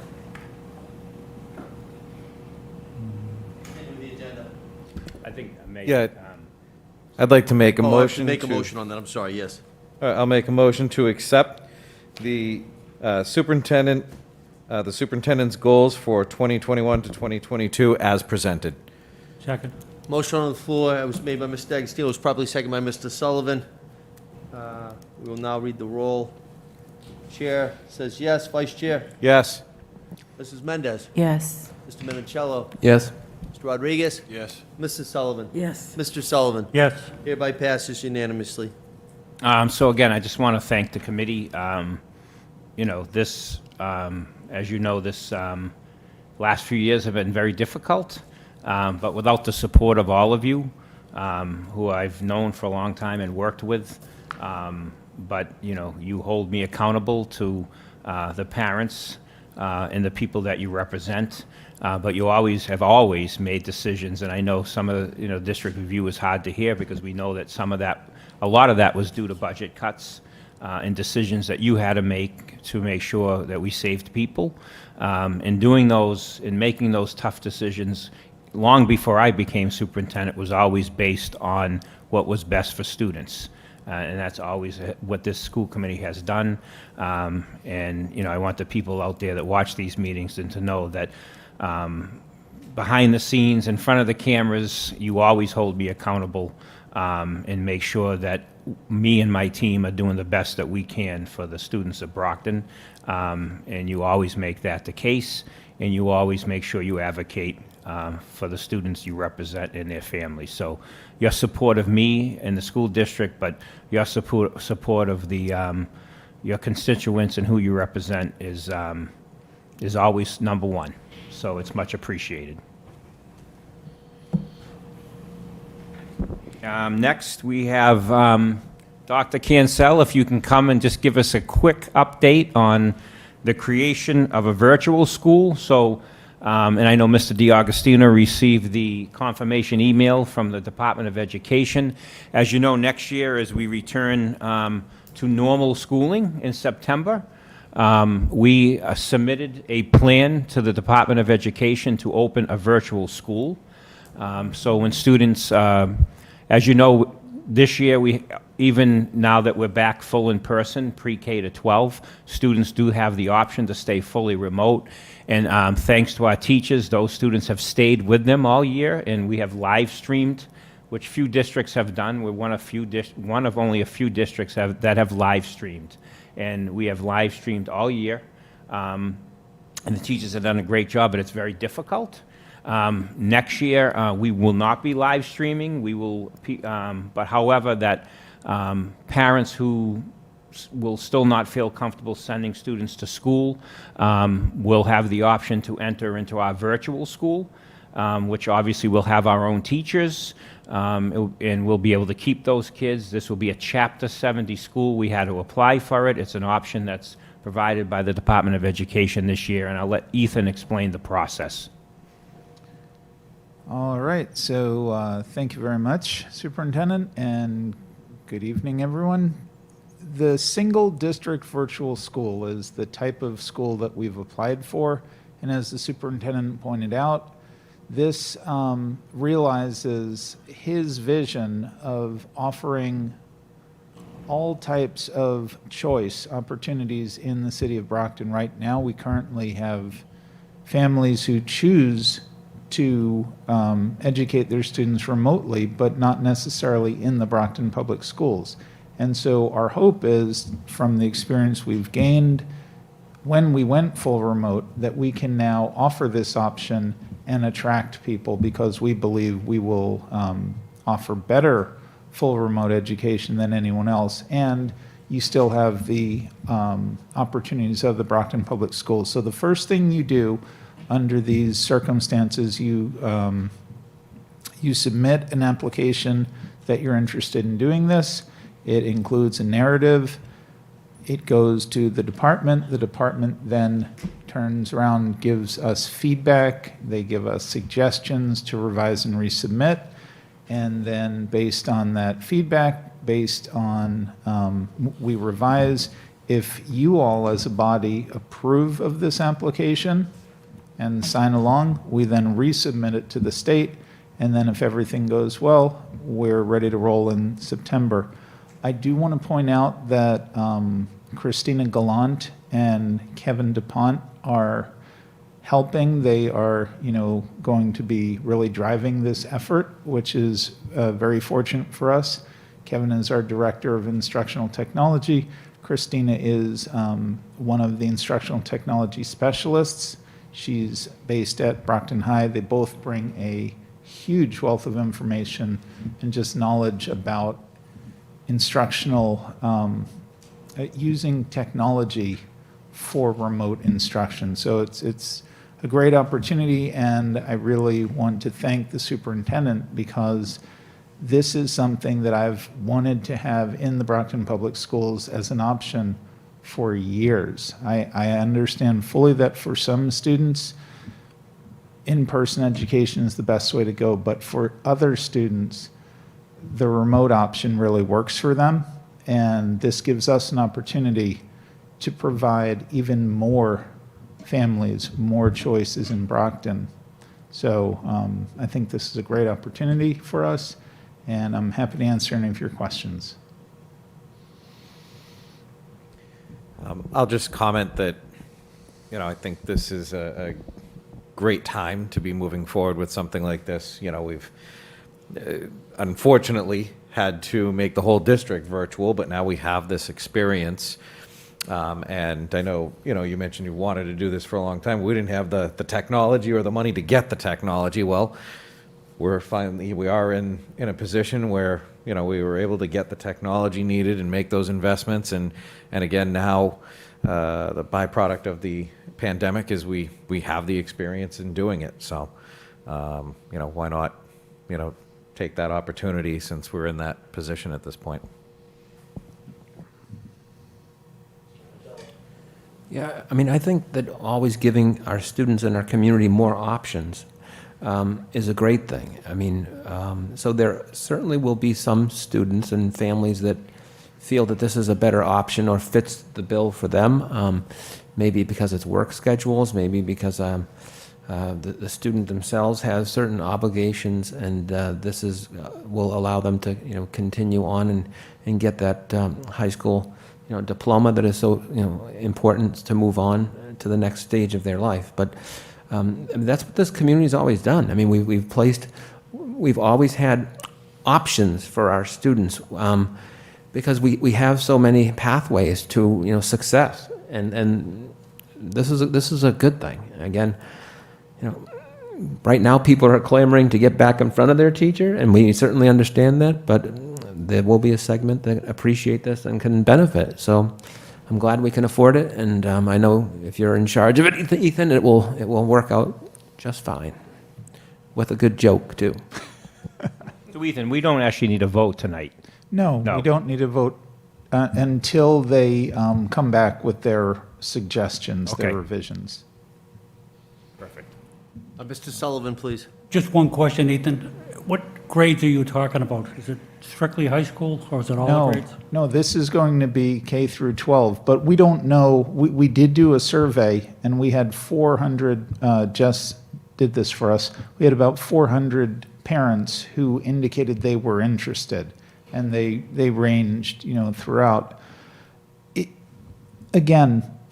I remember, over in the library fighting the charter school and having to listen to people say, well, what are your choices in Brockton? And I just remember being so angry at that. And I'm like, well, here's a way that we can have choice for kids who, for whatever reason, the showing up in person isn't working for them. And with the pandemic and with the rates that we had in Brockton, the history, I fully understand how some parents are worried about that. And just for other reasons, sickness, phobia, whatever it is, they're just, for some kids, it just works better for them. So this is a great opportunity. I can't tell you right now exactly who's going to show up, though, Mr. Sullivan, because that's going to be up to the parents. Right. I'm just glad to hear it's all grades. Yep. Thank you. Thank you, Ethan. Thank you.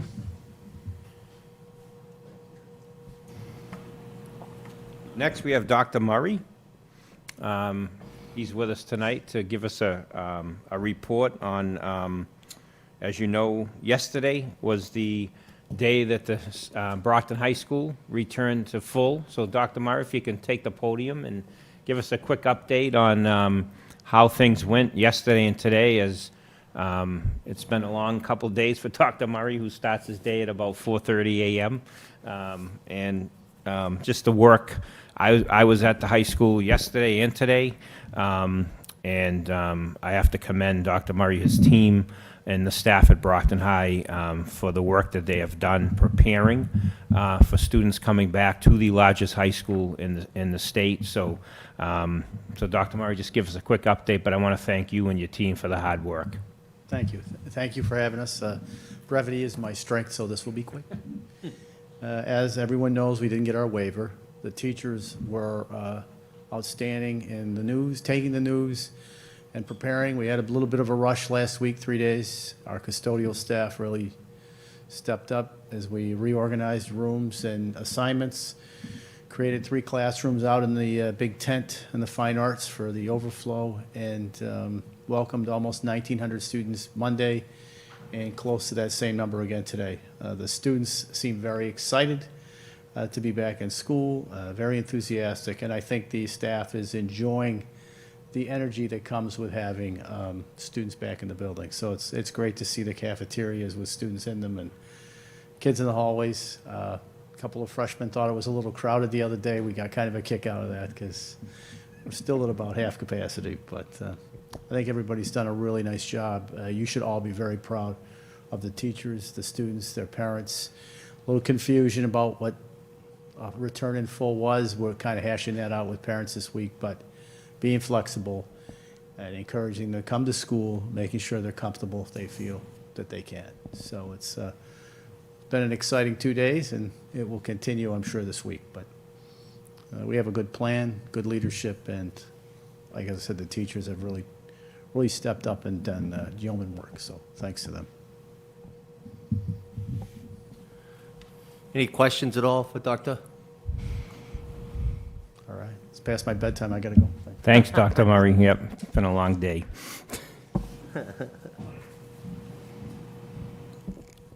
And then just a quick update on reopening.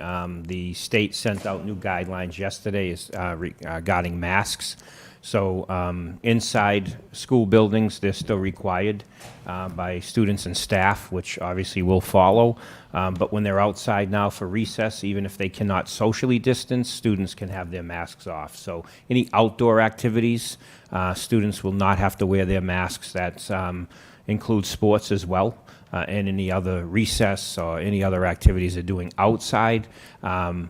Adults have to wear their masks outside if they can't socially distance. If they can take the mask off. This is on school grounds. So those are the new guidelines from the Department of Education, and we'll follow those new guidelines. So when students are outside, they can have their masks off. And then inside, the guidelines for the rest of this school year, at least their masks need to stay on inside. So, but you can tell it's progress, and we're moving forward. And Mayor, it's good to see that now the city is back in yellow.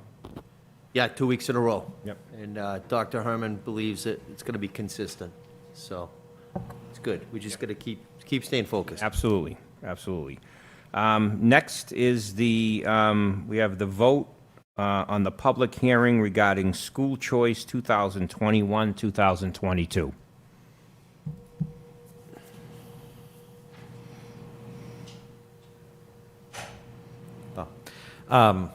Yeah, so this evening, we held a public hearing earlier this evening on school choice. The public was invited to come and share their thoughts on that. We didn't have any public comment, but the committee did have a discussion as well regarding school choice. There's no votes taken at a public hearing, just, again, we hear the public and have some discussion, and that's the end of that. So that's the report of the public hearing, and I think Tom may have the motion. I think we have to approve the report first, right?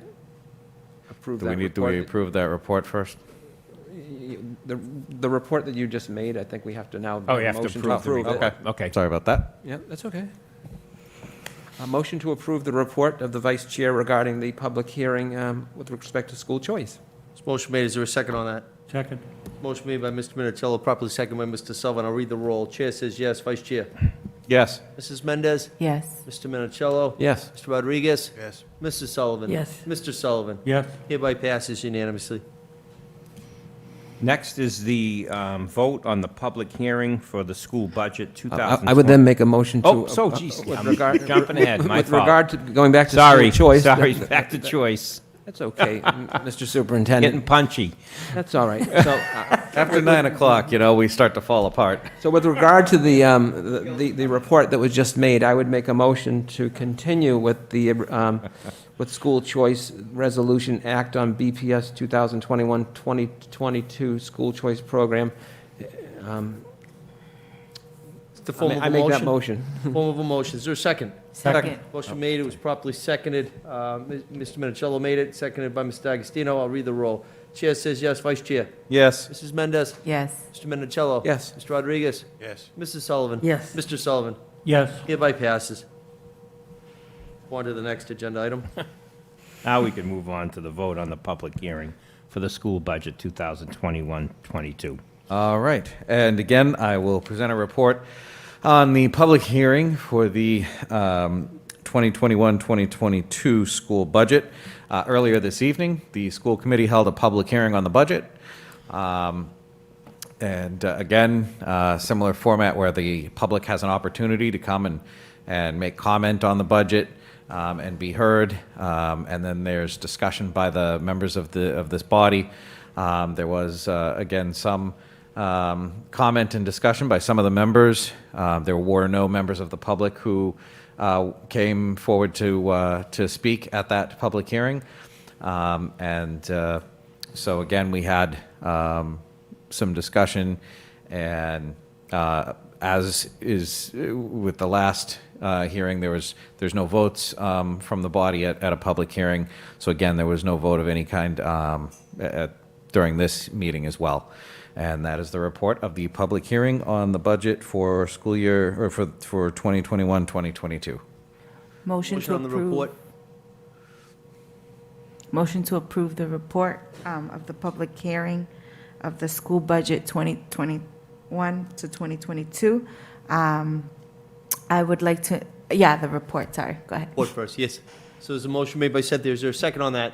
Second. It's a motion made by Cynthia. It was properly seconded by Tom. I'll read the roll relative to the report. Chair says yes. Vice Chair? Yes. Mrs. Mendez? Yes. Mr. Minicello? Yes. Mr. Rodriguez? Yes. Mrs. Sullivan? Yes. Mr. Sullivan? Yes. Now the matter is going to become before us relative to a motion to send the school budget back to the mayor. Yes, so I would like to entertain a motion to approve the fiscal year of 2022 net school spending budget request of $198,627,523 as proposed by the Finance Committee of the School Committee and recommended by the mayor, to consider this funding request in his preparation of the City of Brockton's fiscal year 2022 mayor's recommended city budget. And further, I would also like to entertain a motion to approve this fiscal year 2022 non-net school spending budget request of $10 million as proposed by the Finance Committee of the School Committee, and recommend that the mayor consider this funding request in his preparation of the City of Brockton fiscal year 2022 mayor's recommended city budget. It's the form of a motion made by Mrs. Mendez. Is there a properly seconded on that? Second. There's a motion, I'm sorry, did you second that? Yes, I did. Okay. Hearing's going on my right here. There's a motion made. It's properly seconded. I'll read the roll now. Chair says yes. Vice Chair? Yes. Mrs. Mendez? Yes. Mr. Minicello? Yes. Mr. Rodriguez? Yes. Mrs. Sullivan? Yes. Mr. Sullivan? Yes. That motion hereby passes, and it will be respectfully sent back to the mayor relative to the budget. Thank you. We'll go on to the next agenda item, subsection, please. That's the approval, enclosure number 15. Enclosure number 15, the approval of the summer school committee meeting dates. The proposed dates for the summer is Tuesday, July 20th, 2021, and then Tuesday, August 17th, 2021. Both these meetings would start at 6 p.m. So we would need a motion to accept those dates and times for the summer meetings. Relative to the times and dates as stated by the superintendent, is there a motion, please? Motion to accept the summer meeting schedule. Second. Motion made by Mr. Sullivan. Is there a second, Mr. Sullivan? Second. Second by Mr. Sullivan. I'll read the roll. Chair says yes. Vice Chair? Yes. Mrs. Mendez? Yes. Mr. Minicello? Yes. Mr. Rodriguez? Yes. Mrs. Sullivan? Yes. Mr. Sullivan? Yes. Hereby passes. It's ratified. Are there any items to refer to subcommittee that we're aware of? I don't believe there is any that I'm aware of. Not that No. I'm aware of. Okay. We'll go on to agenda item 6 now, which is unfinished business. Discussion and potential vote on a Mass General Law, Chapter 40, Section 15A, with request to Keith Field property. Mr. D'Agostino. So, Tracy, yep. And I do just want to state for the record, school legal counsel Peter Mello, attorney Peter Mello is here as well tonight. Thank you, Peter, for being here. Thank you, Mayor.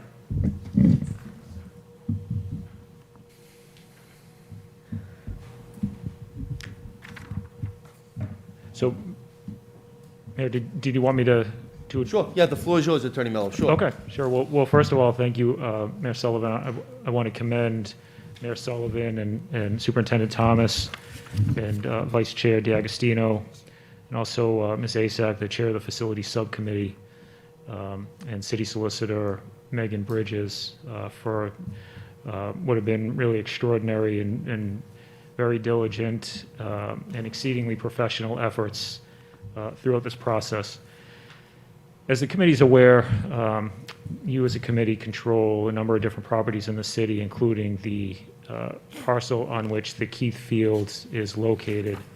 A few months back in December, the City Council voted to declare the property surplus, basically for purposes of setting the stage for a portion of it to be conveyed in the school committee's discretion. That just to clarify, by no means, mandated the conveyance or the relinquishment of the property. That's fully within the purview of the school committee.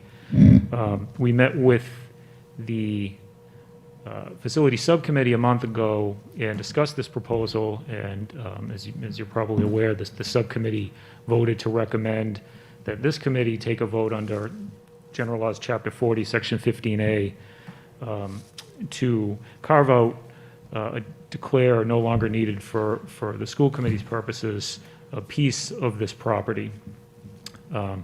And just so everyone's familiar, I don't think we need to belabor the fine text of the statute, but it's basically a statute that provides that where a local board or body or officer has control of property and determines that it's no longer needed, or a portion of it's no longer needed for its purpose, it can make that determination, notify the city council, and in the case of a city, of that determination. The city council would then vote, and the vote would need to carry by a 2/3 quantum, but it could accept the relinquishment. So following the facility subcommittee meeting, Superintendent Thomas coordinated with a design firm, Beals and Thomas, to render a survey or a plan that you see on your screen that more precisely delineated the measurements of the area that the facility subcommittee had segregated or had sort of identified as the piece of the property that could be carved out from the portion that would be retained by the school committee. It's approximately 47,000 square feet. It's defined in this plan that's on the screen. And based on a preliminary review of it, we're just getting it, but it looks to be in proper legal form, and it appears that it would suffice for purposes of precisely defining the area that would be segregated, and I think it would appropriately be the subject of a school committee vote. Now, I want to just underscore that I'm assuming that that the way the field is depicted on the plan that's on the screen would adequately ensure that that the field would observe any required setbacks and the like, and afford the committee adequate space to develop the proposed athletic field. It looks, just based on preliminary review from our office, that would be the case.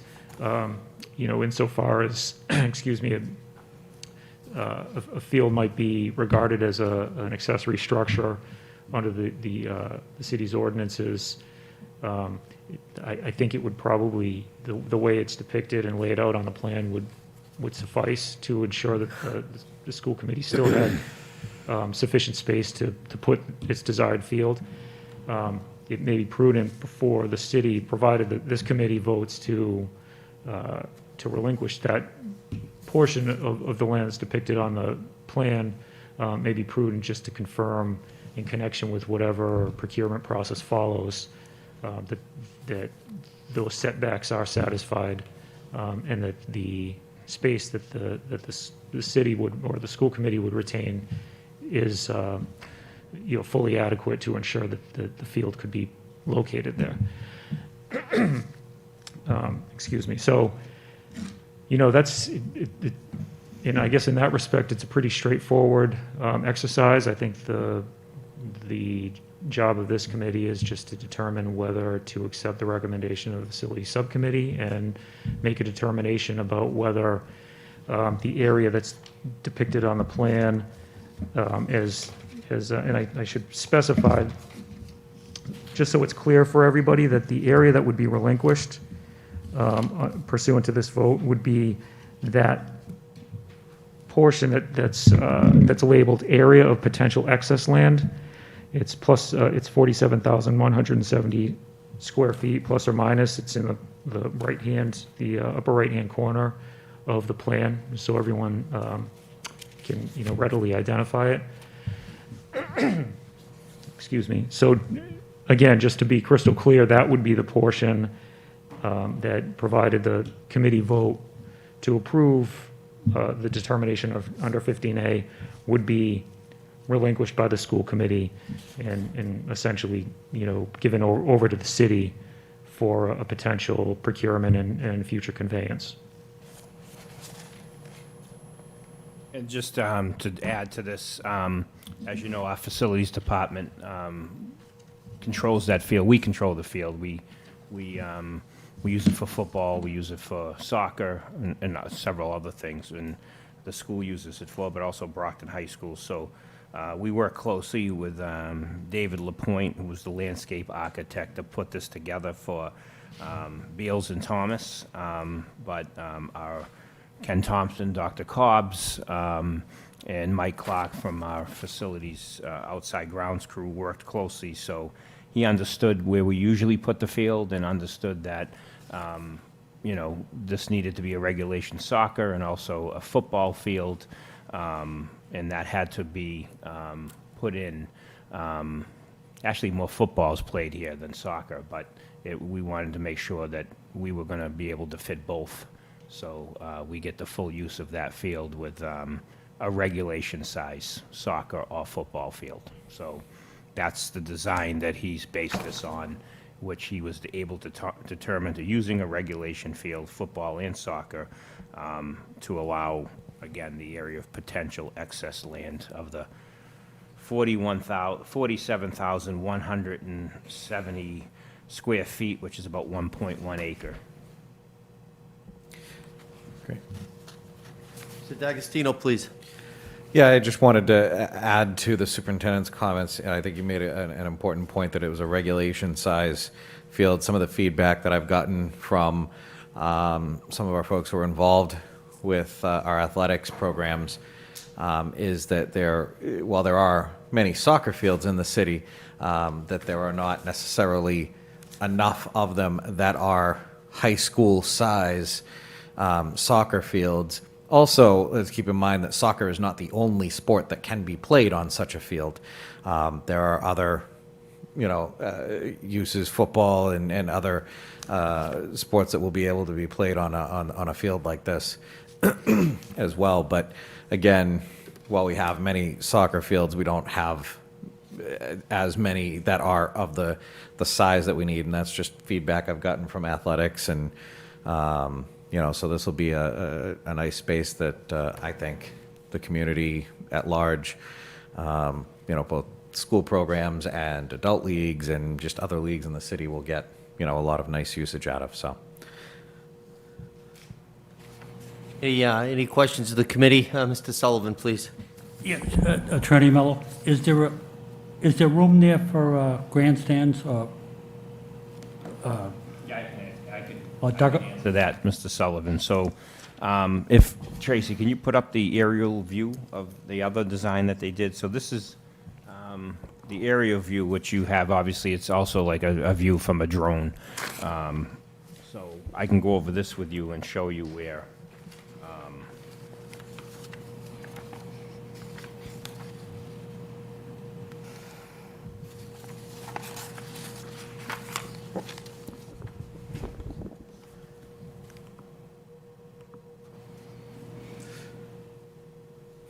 So if you look at this view, and I'm going to stand up and do this like I'm a weatherman.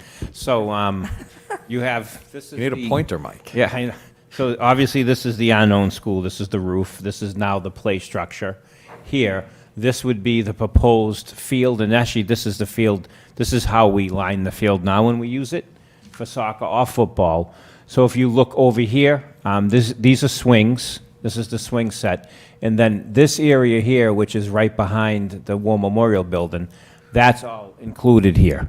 That's where actually bleachers would go. This is the out of bounds on this side, which is, again, the land that's that goes behind the War Memorial. So this would be, bleachers could be here, there's plenty of room, plenty of setback, but this is the side where you would see bleachers go. One other question is. Yeah. At the last meeting, we were talking about moving those brick pillars and keeping that same entrance. Yeah, so what we did, we told Mr. Lapointe, the landscape architect, if you can see at the top, you can see where the crosswalk is over here. Thank you, Tracy. That's the entrance with the eagles. Yep. And it also, when you come in, it has like a half circle of pavers. And some, there's the columns, the brick columns, the eagles. Though that has been carved out, that part would not be put out. That would be retained by the city. Okay. The entrance would not be touched to preserve the eagles that were donated by the Key family. Okay, thank you. You're welcome. Oh, Mrs. Sullivan, please. What about, I just wanted to ask the superintendent, the memorial tablet, would that be, Is that on the column? that's on the, Oh.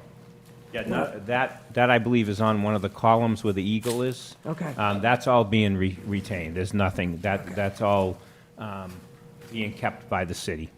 okay. So Because any part of the historical piece of the Key Field, the brick columns, the iron rod fence, any markings, that's all being retained by the city. That would be under full control of the city and the school department.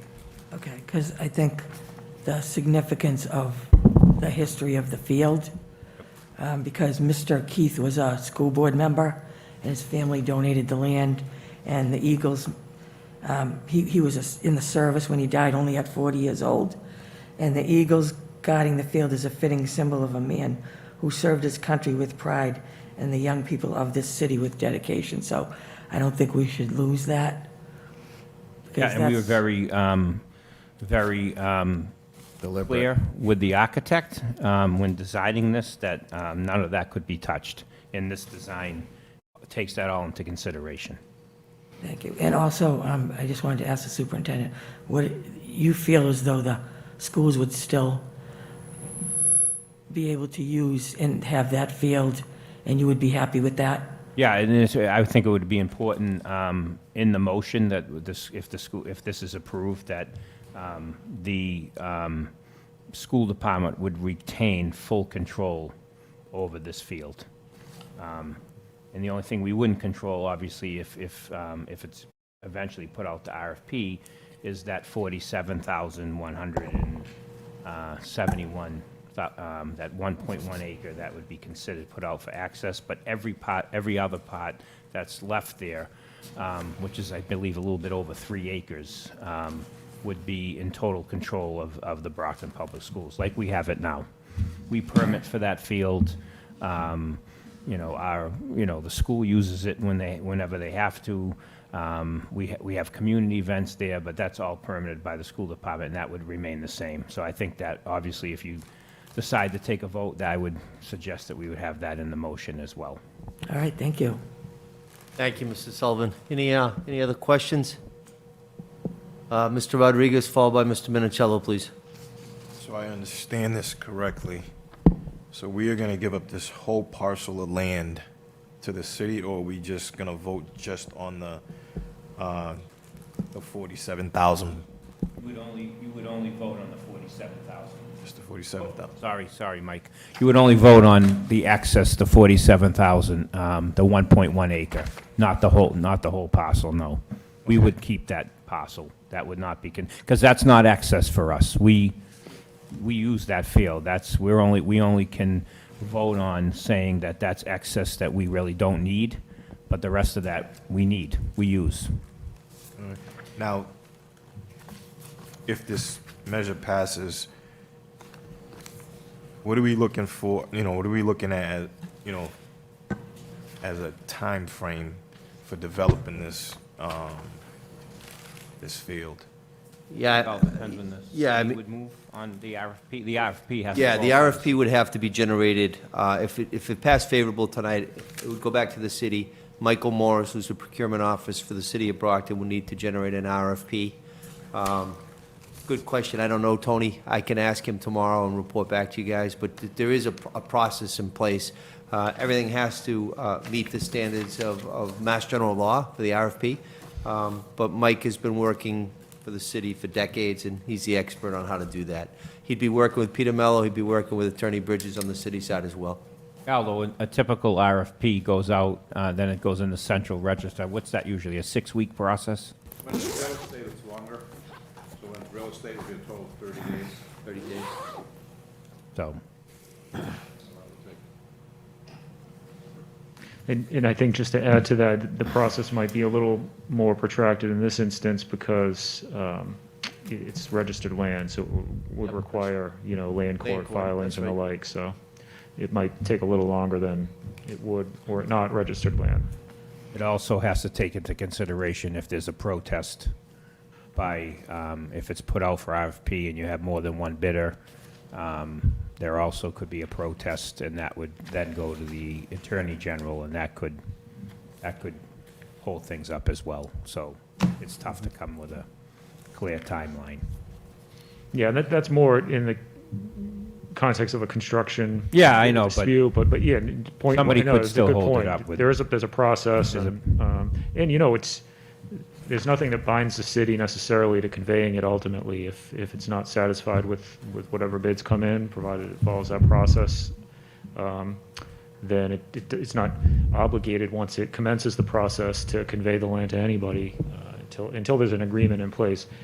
But that is a noteworthy point. Once this committee votes to relinquish its control over that piece of it, the city's not bound to sell it ultimately, but it's basically forfeited from the school committee's control unless it's returned to the school committee by the city. So I mean, it's just so everyone's aware of how that process works. So.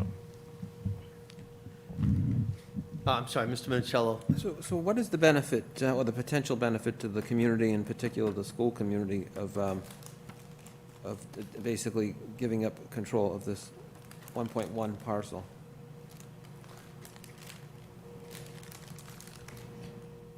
I mean, I could tell you, I asked that exact question to the city solicitor. I'm not an expert in procurement law in any way. The best possible benefit to the citizens. Right now, parking's a premium there. People are still parking at the Housing Authority.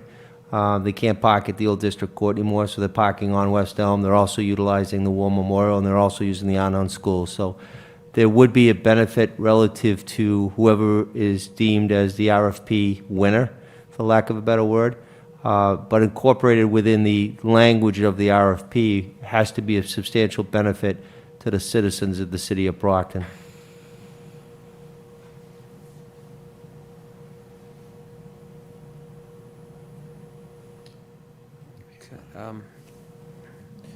And once we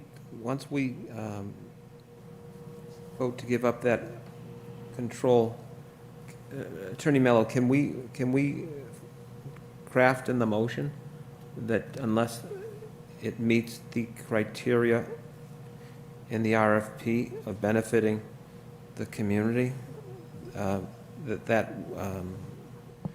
basically our acquiescence of control is contingent upon meeting the criteria in the RFP that it benefits the community and the citizens of Brockton.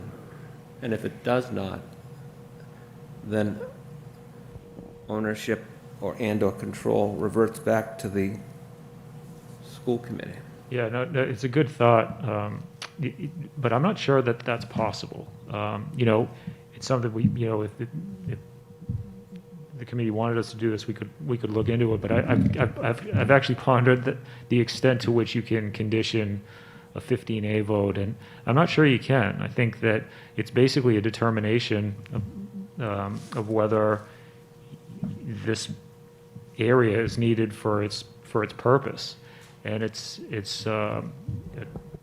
sort of, I guess, for lack of a better phrase, a yes or no question. I'm not sure that you can condition your relinquishment of it on some future condition and reserve the right to reclaim it. You basically notify the city council that you no longer need it for its purpose, and the city council votes, like I said, by 2/3, a quantum of 2/3, to accept that relinquishment. So once you make that determination and apprise the city council of your determination, you've forfeited it. I don't think you can reserve the right to reclaim it. Attorney Mello, would it be similar in context to when the school committee took a vote to get rid of the Whitman School, Lincoln School, Howard School, and I was on the city council at that time, so it came back, right, for the purposes of selling it, but now it's not under the care and custody of the schools, it's a city, those are city assets. Mm-hmm. Is it very similar in context to that? They would take a vote, they would relinquish that, to become a city asset, then the city would determine how to do the RFP. Yeah, right. I think that's precisely analogous. I wasn't involved in those particular transactions, but it sounds like that's exactly the situation here. We basically make a determination about whether we need this or we don't, and it's that straightforward. Thank you. Any additional questions for the attorney? Just to follow up with regard to the RFP language, would we be able to incorporate into the motion that the school committee can participate in the language of the RFP? Well,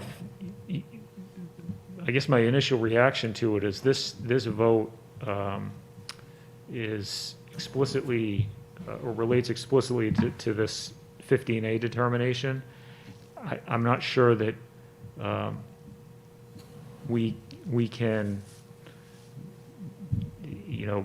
bind, at least in connection with this vote, the city to include the school committee in the process. But with that said, I mean, that probably could be coordinated as a practical matter. But I'm not sure that we can condition our vote on, or require in our vote that we are included, in that process. Yeah, I mean, much like the whole process, we were working on the budget right now with Aldo and Troy Clarkson and myself and Mike. I mean, I concur with that. I mean, it's all about working together. I don't think that verbiage within a motion would have any bearing on if an RFP had any input. But I can say that, if this did pass, there's no harm in having, someone like an Aldo Petronio who has some experience on this to work with Mike Morris. I don't have any objection whatsoever on that, They say too many cooks in the kitchen burn the roast beef, but I don't think you'll do that, Aldo. Any additional follow-ups, or if not, I'll entertain a motion relative to this matter, and we still have a few more agenda matters. Is there a motion? I just want to make one more comment. Sure, Mr. Rodriguez, please. Before we take a vote on this, I think everybody needs to realize that this piece of land was donated to the school committee by the Keith family, and it's also one of the largest open space parcels that's downtown, especially when the city put a plan that was approved by the city council to revive the downtown with residents, and there's an elderly building across the street, to even, take, a parcel of it for whatever need be. I think that, it's kind of a disservice to get rid of a lot of the green space that's there. I think this committee should actually assess that land and what we really want to do with it, because we do have a school there. This is a very diverse city. I kind of take it to heart in a kind of like in a disrespectful way when every piece of, the soccer fields, everything is soccer now. I understand it's getting big, But you got to realize that the city got its champions and its trophies from football. And we need to get away from saying it's just a soccer field. We need to implement the multi-use field because we do have a lot of different sports and organizations that utilize that field. Myself, I've been down there for years utilizing that field. When I tried out for football, that's where the high school was practicing. That was actually the high school stadium. So I think, people really need to, think about this and hopefully they make the right decision when they take this vote.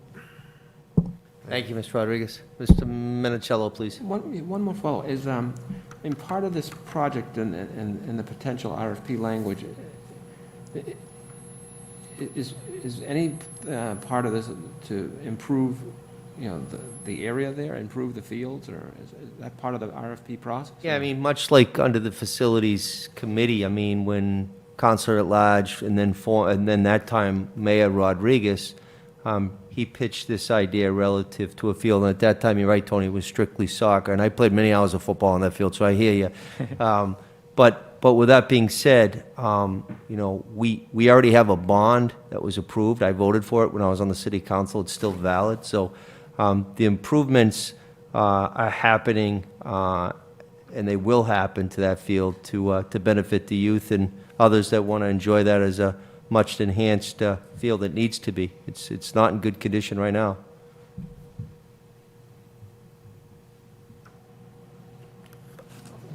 So basically, by voting for this, we're not voting. It's not going to have a negative impact on basically improving that field space. I mean, it's basically it'll be enhanced, correct? The overall project. That'd be the potential project is to enhance this whole area. Absolutely. To provide the citizens with more, basically a better product than what is there now for community use. I mean. Yeah, and even if an RFP doesn't go out, or even if we, it does go out and it's rejected, we still have to make improvements to that field. The sprinkler system has to be updated, and the field has to be aerated, overseeded. It's gonna, if we're gonna keep it grass, we're gonna have to put some money into it to really upgrade what's there, because it's just not, the surface is too hard. We'd have to probably bring some loom in. There'd be work we would need to do, and no matter what happens with an RFP, and if nobody bids on it, or the city gets bids and decides to reject them, it's our control. We own that field.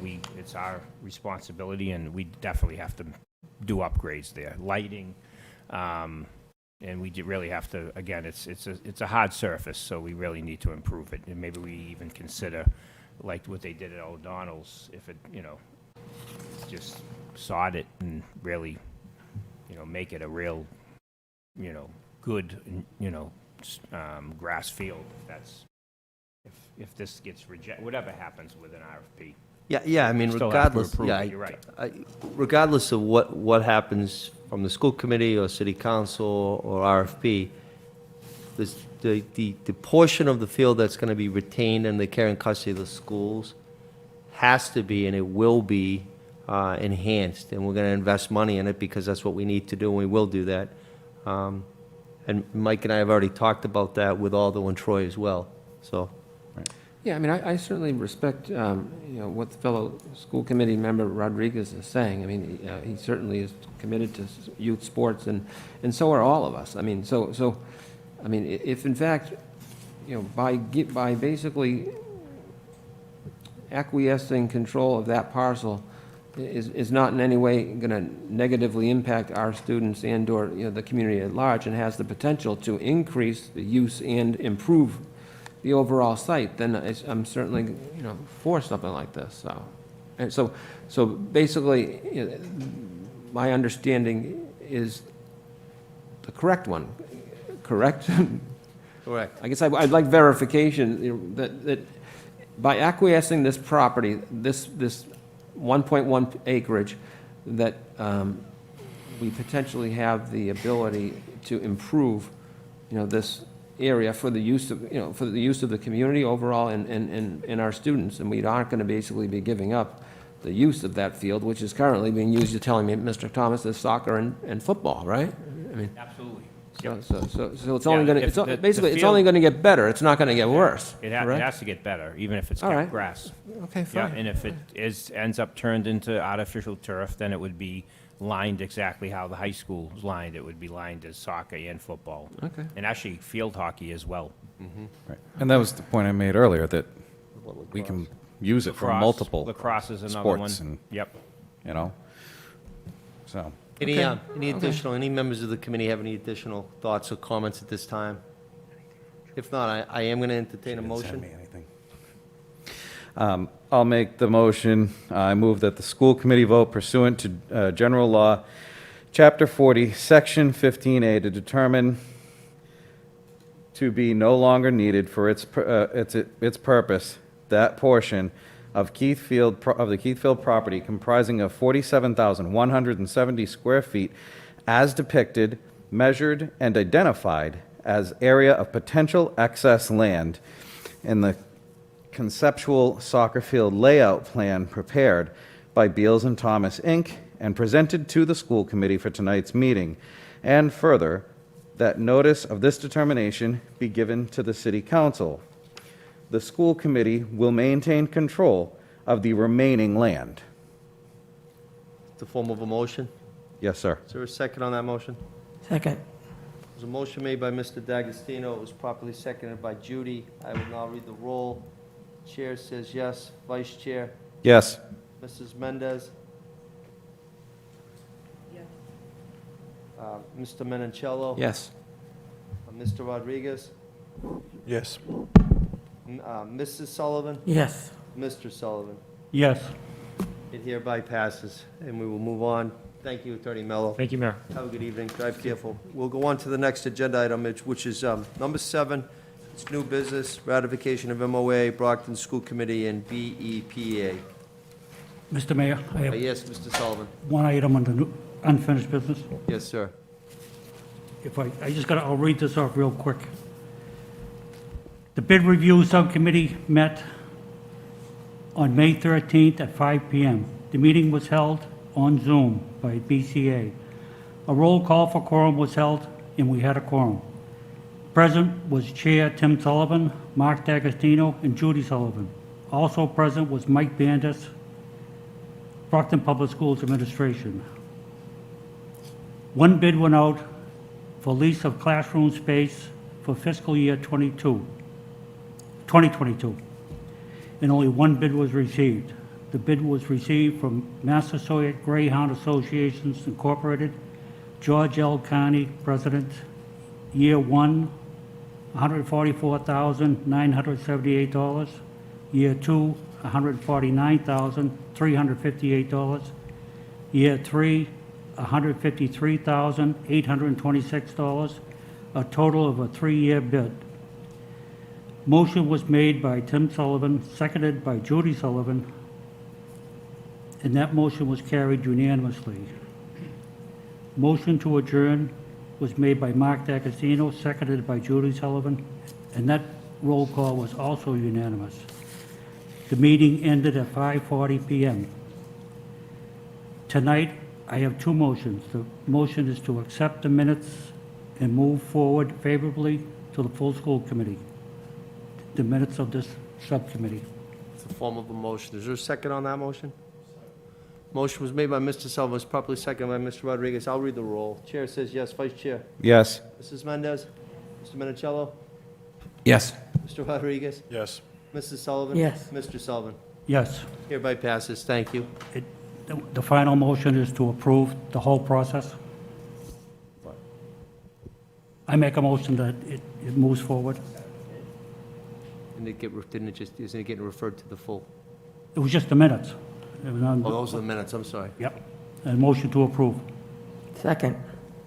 Motion on the floor made by Mr. Sullivan, was properly seconded by Mrs. Sullivan. We'll read the roll. Chair says yes. Vice Chair? Yes. Mrs. Mendez? Mr. Menoncello? Yes. Mr. Rodriguez? Yes. Mrs. Sullivan? Yes. Mr. Sullivan? Yes. Hereby passes. Thank you. Now we'll go to number 7, new business, which is the ratification of the MOA. Mr. D'Agostino. Yes, and one other thing before we move to that, I apologize on the matter of the unfinished business.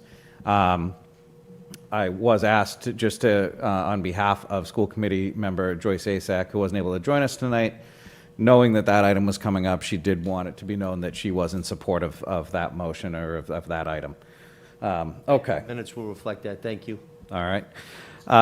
So on the item under new business, the ratification of MOA, Brockton School Committee, and the BEPA, I move to ratify the memorandum of agreement between the Brockton School Committee and the Brockton Education Paraprofessionals Association for a successor collective bargaining agreement for the period of September 1, 2021 through August 31, 2022. Form of a motion? Is there a second on the motion? Second. Motion made by Mr. D'Agostino, was probably seconded by Mr. Sullivan. I'll read the roll. Chair says yes. Vice Chair? Yes. Mrs. Mendez? Yes. Mr. Minicello? Yes. Mr. Rodriguez? Yes. Mrs. Sullivan? Yes. Mr. Sullivan? Yes. Hereby passes unanimously. Any other matters before us? I just want to, I know, I'm trying to read the room, and I know everybody's tired, so I apologize, but This is good. I just wanted to read something. We got a letter from Superintendent Michael Thomas, and it was announcing the appointment of Miss Renee Haywood to the Executive Director of Equity, Diversity, and Inclusion for the Brockton Public Schools. So this is really exciting news. She's currently serving as the Director of Educational Services for the Commonwealth of Massachusetts, the Department of Youth Services. She's earned her master degree from Bridgewater State University. She's currently a doctoral student at the University of Massachusetts Amherst. Her research has focused on issues of racial trauma in education, decolonizing the colonized educational system within the system of juvenile justice, and performing arts as a language of resistance and resilience. In addition, in her current role, she's organized a conference where she's addressed racial trauma, interrupting racism, and teaching resilience with over 350 attendees. She's also, in 2017, served as the Director of Multicultural Services. She created educational affinity groups in Lexington, which brought students of color together weekly, as well as provided individual mentoring. So she brings 18 years of education experience. If it's in the classroom or an administrative role, she's also demonstrated her commitment to equity, diversity, inclusion, and she's a long-standing Brockton resident who understands the unique needs of our community. So we welcome her to this position and know that she will demonstrate excellence through her dedication and commitment as the Executive Director of Equity, Diversity, and Inclusion for the Brockton Public Schools. Awesome. And Mrs. Haywood will start on June 1st, so she'll be at our first school committee meeting in June to obviously introduce herself and talk about her goals and how she's going to build that office. So thank you, Cynthia, for reading that. A press release will go out tomorrow, an announcement to the Brockton Public Schools. Will get an email from Jess announcing this. Obviously, she accepted the position last week. You got that in your Friday packet, but obviously we held off on announcing that news because obviously there's been other things going on that the district has been focused on. Yep. So it will be fully announced to staff, and a press release will be put out tomorrow. So thank you for doing that. Appreciate it. And I- just, go ahead. Oh, Sorry, Mayor Yeah. Sullivan. Yeah. I just wanted to say it was great having the collaboration of many stakeholders at the table. This was a position that we have said in various other meetings how important it was, and the importance showed throughout, especially that final round, how many people had been part of this decision. It was the executive team, there was community members there, school committee members, students, and different people working in administrative roles in the district. So that was really great to work, and and also the president of the BEA. So it was really great to just see everybody come together and see the importance of knowing what this position is and the different perspectives of being able to make that final decision. Thank you, Mrs. Mendez. Any other comments, Mr. D'Agostino? Not on this item, I can wait. Okay. Yeah, I wanted to bring this up, and there was the vigil at Fields Park last night, and there was a young man, Valdo Centillo, that had attempted to save those boys, and I know from his comments last night he didn't feel like a hero, but I wanted to say to him, and I'm sure he's not watching school committee meetings, but maybe someone will show it to him, but you are absolutely a hero. You are a role model to other youth in this city and to adults in this city. And, you saw two kids in trouble, in distress, and you dropped everything and you acted. That is absolutely the definition of a hero and a role model in my book. And I just, I really wanted to say that, and I hope that message, and I know I speak on behalf of all of us, in saying that young man is a hero and a role model to everybody, and I hope that message from this body will get to him, and that he'll know that we all see him as a hero and a role model for his acts. Thank you. Thank you, Mr. D'Agostino. Anybody else? I just had three quick things. I wanted to congratulate all the boys and girls that participated in the outdoor musical event the other day, Thursday, Friday, and 2 shows on Saturday. I took my wife and my 3 kids. It was fantastic. I want to congratulate all the students, the actors, the musicians, the set designers, costumes, everybody. I want to congratulate and thank Bob Hogan, Matt Cunningham, Professor Michael Smith, Sarah Richards, Carol Thomas, Elaine Kelly, Vinnie Macrina, Jessica Smitchell. That was what Brockton was about, right, coming together. And there was 300 people there. It was safe. It was really wonderful. So kudos to everybody here in the Brockton High School drama. Also, just wanted to remind everybody, this Saturday is Keep Brockton Beautiful Day. The difference this year is we're not going to be at Heights Crossing up on Christie's. We're going to be starting and finishing here at Brockton High School. So if you're interested in cleaning up the City of Champions, 8 a.m. is sign-ups. Kickoff's at 9. We go 9 to 12. We come back here, and our friends at Chartwell's is going to give boxed lunches for everybody to take with them. And I want to thank Dr. Cobbs. He's been working really diligently on that. And then on Sunday, as you may know, Governor Baker and Lieutenant Governor Polito had declared that as Marvelous Marvin Hagler Day in the Commonwealth. It would have been the champ's 67th birthday. So we will be having, in conjunction with the family, at Marciano Stadium, again, thanks to the Brockton Public Schools and the city, and also Todd Copeland from Copeland Toyota. We'll be having an event. There's going to be a lot of celebrities showing up, special guests.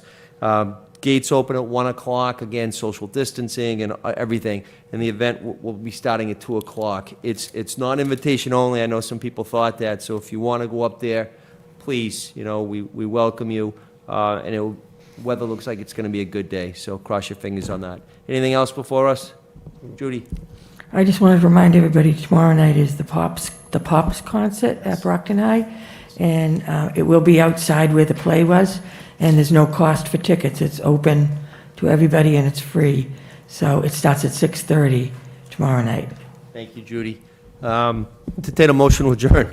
Motion to adjourn. Motion was made. Was it properly seconded? Second. All in favor? All opposed? We adjourn. Have a good night. Drive careful.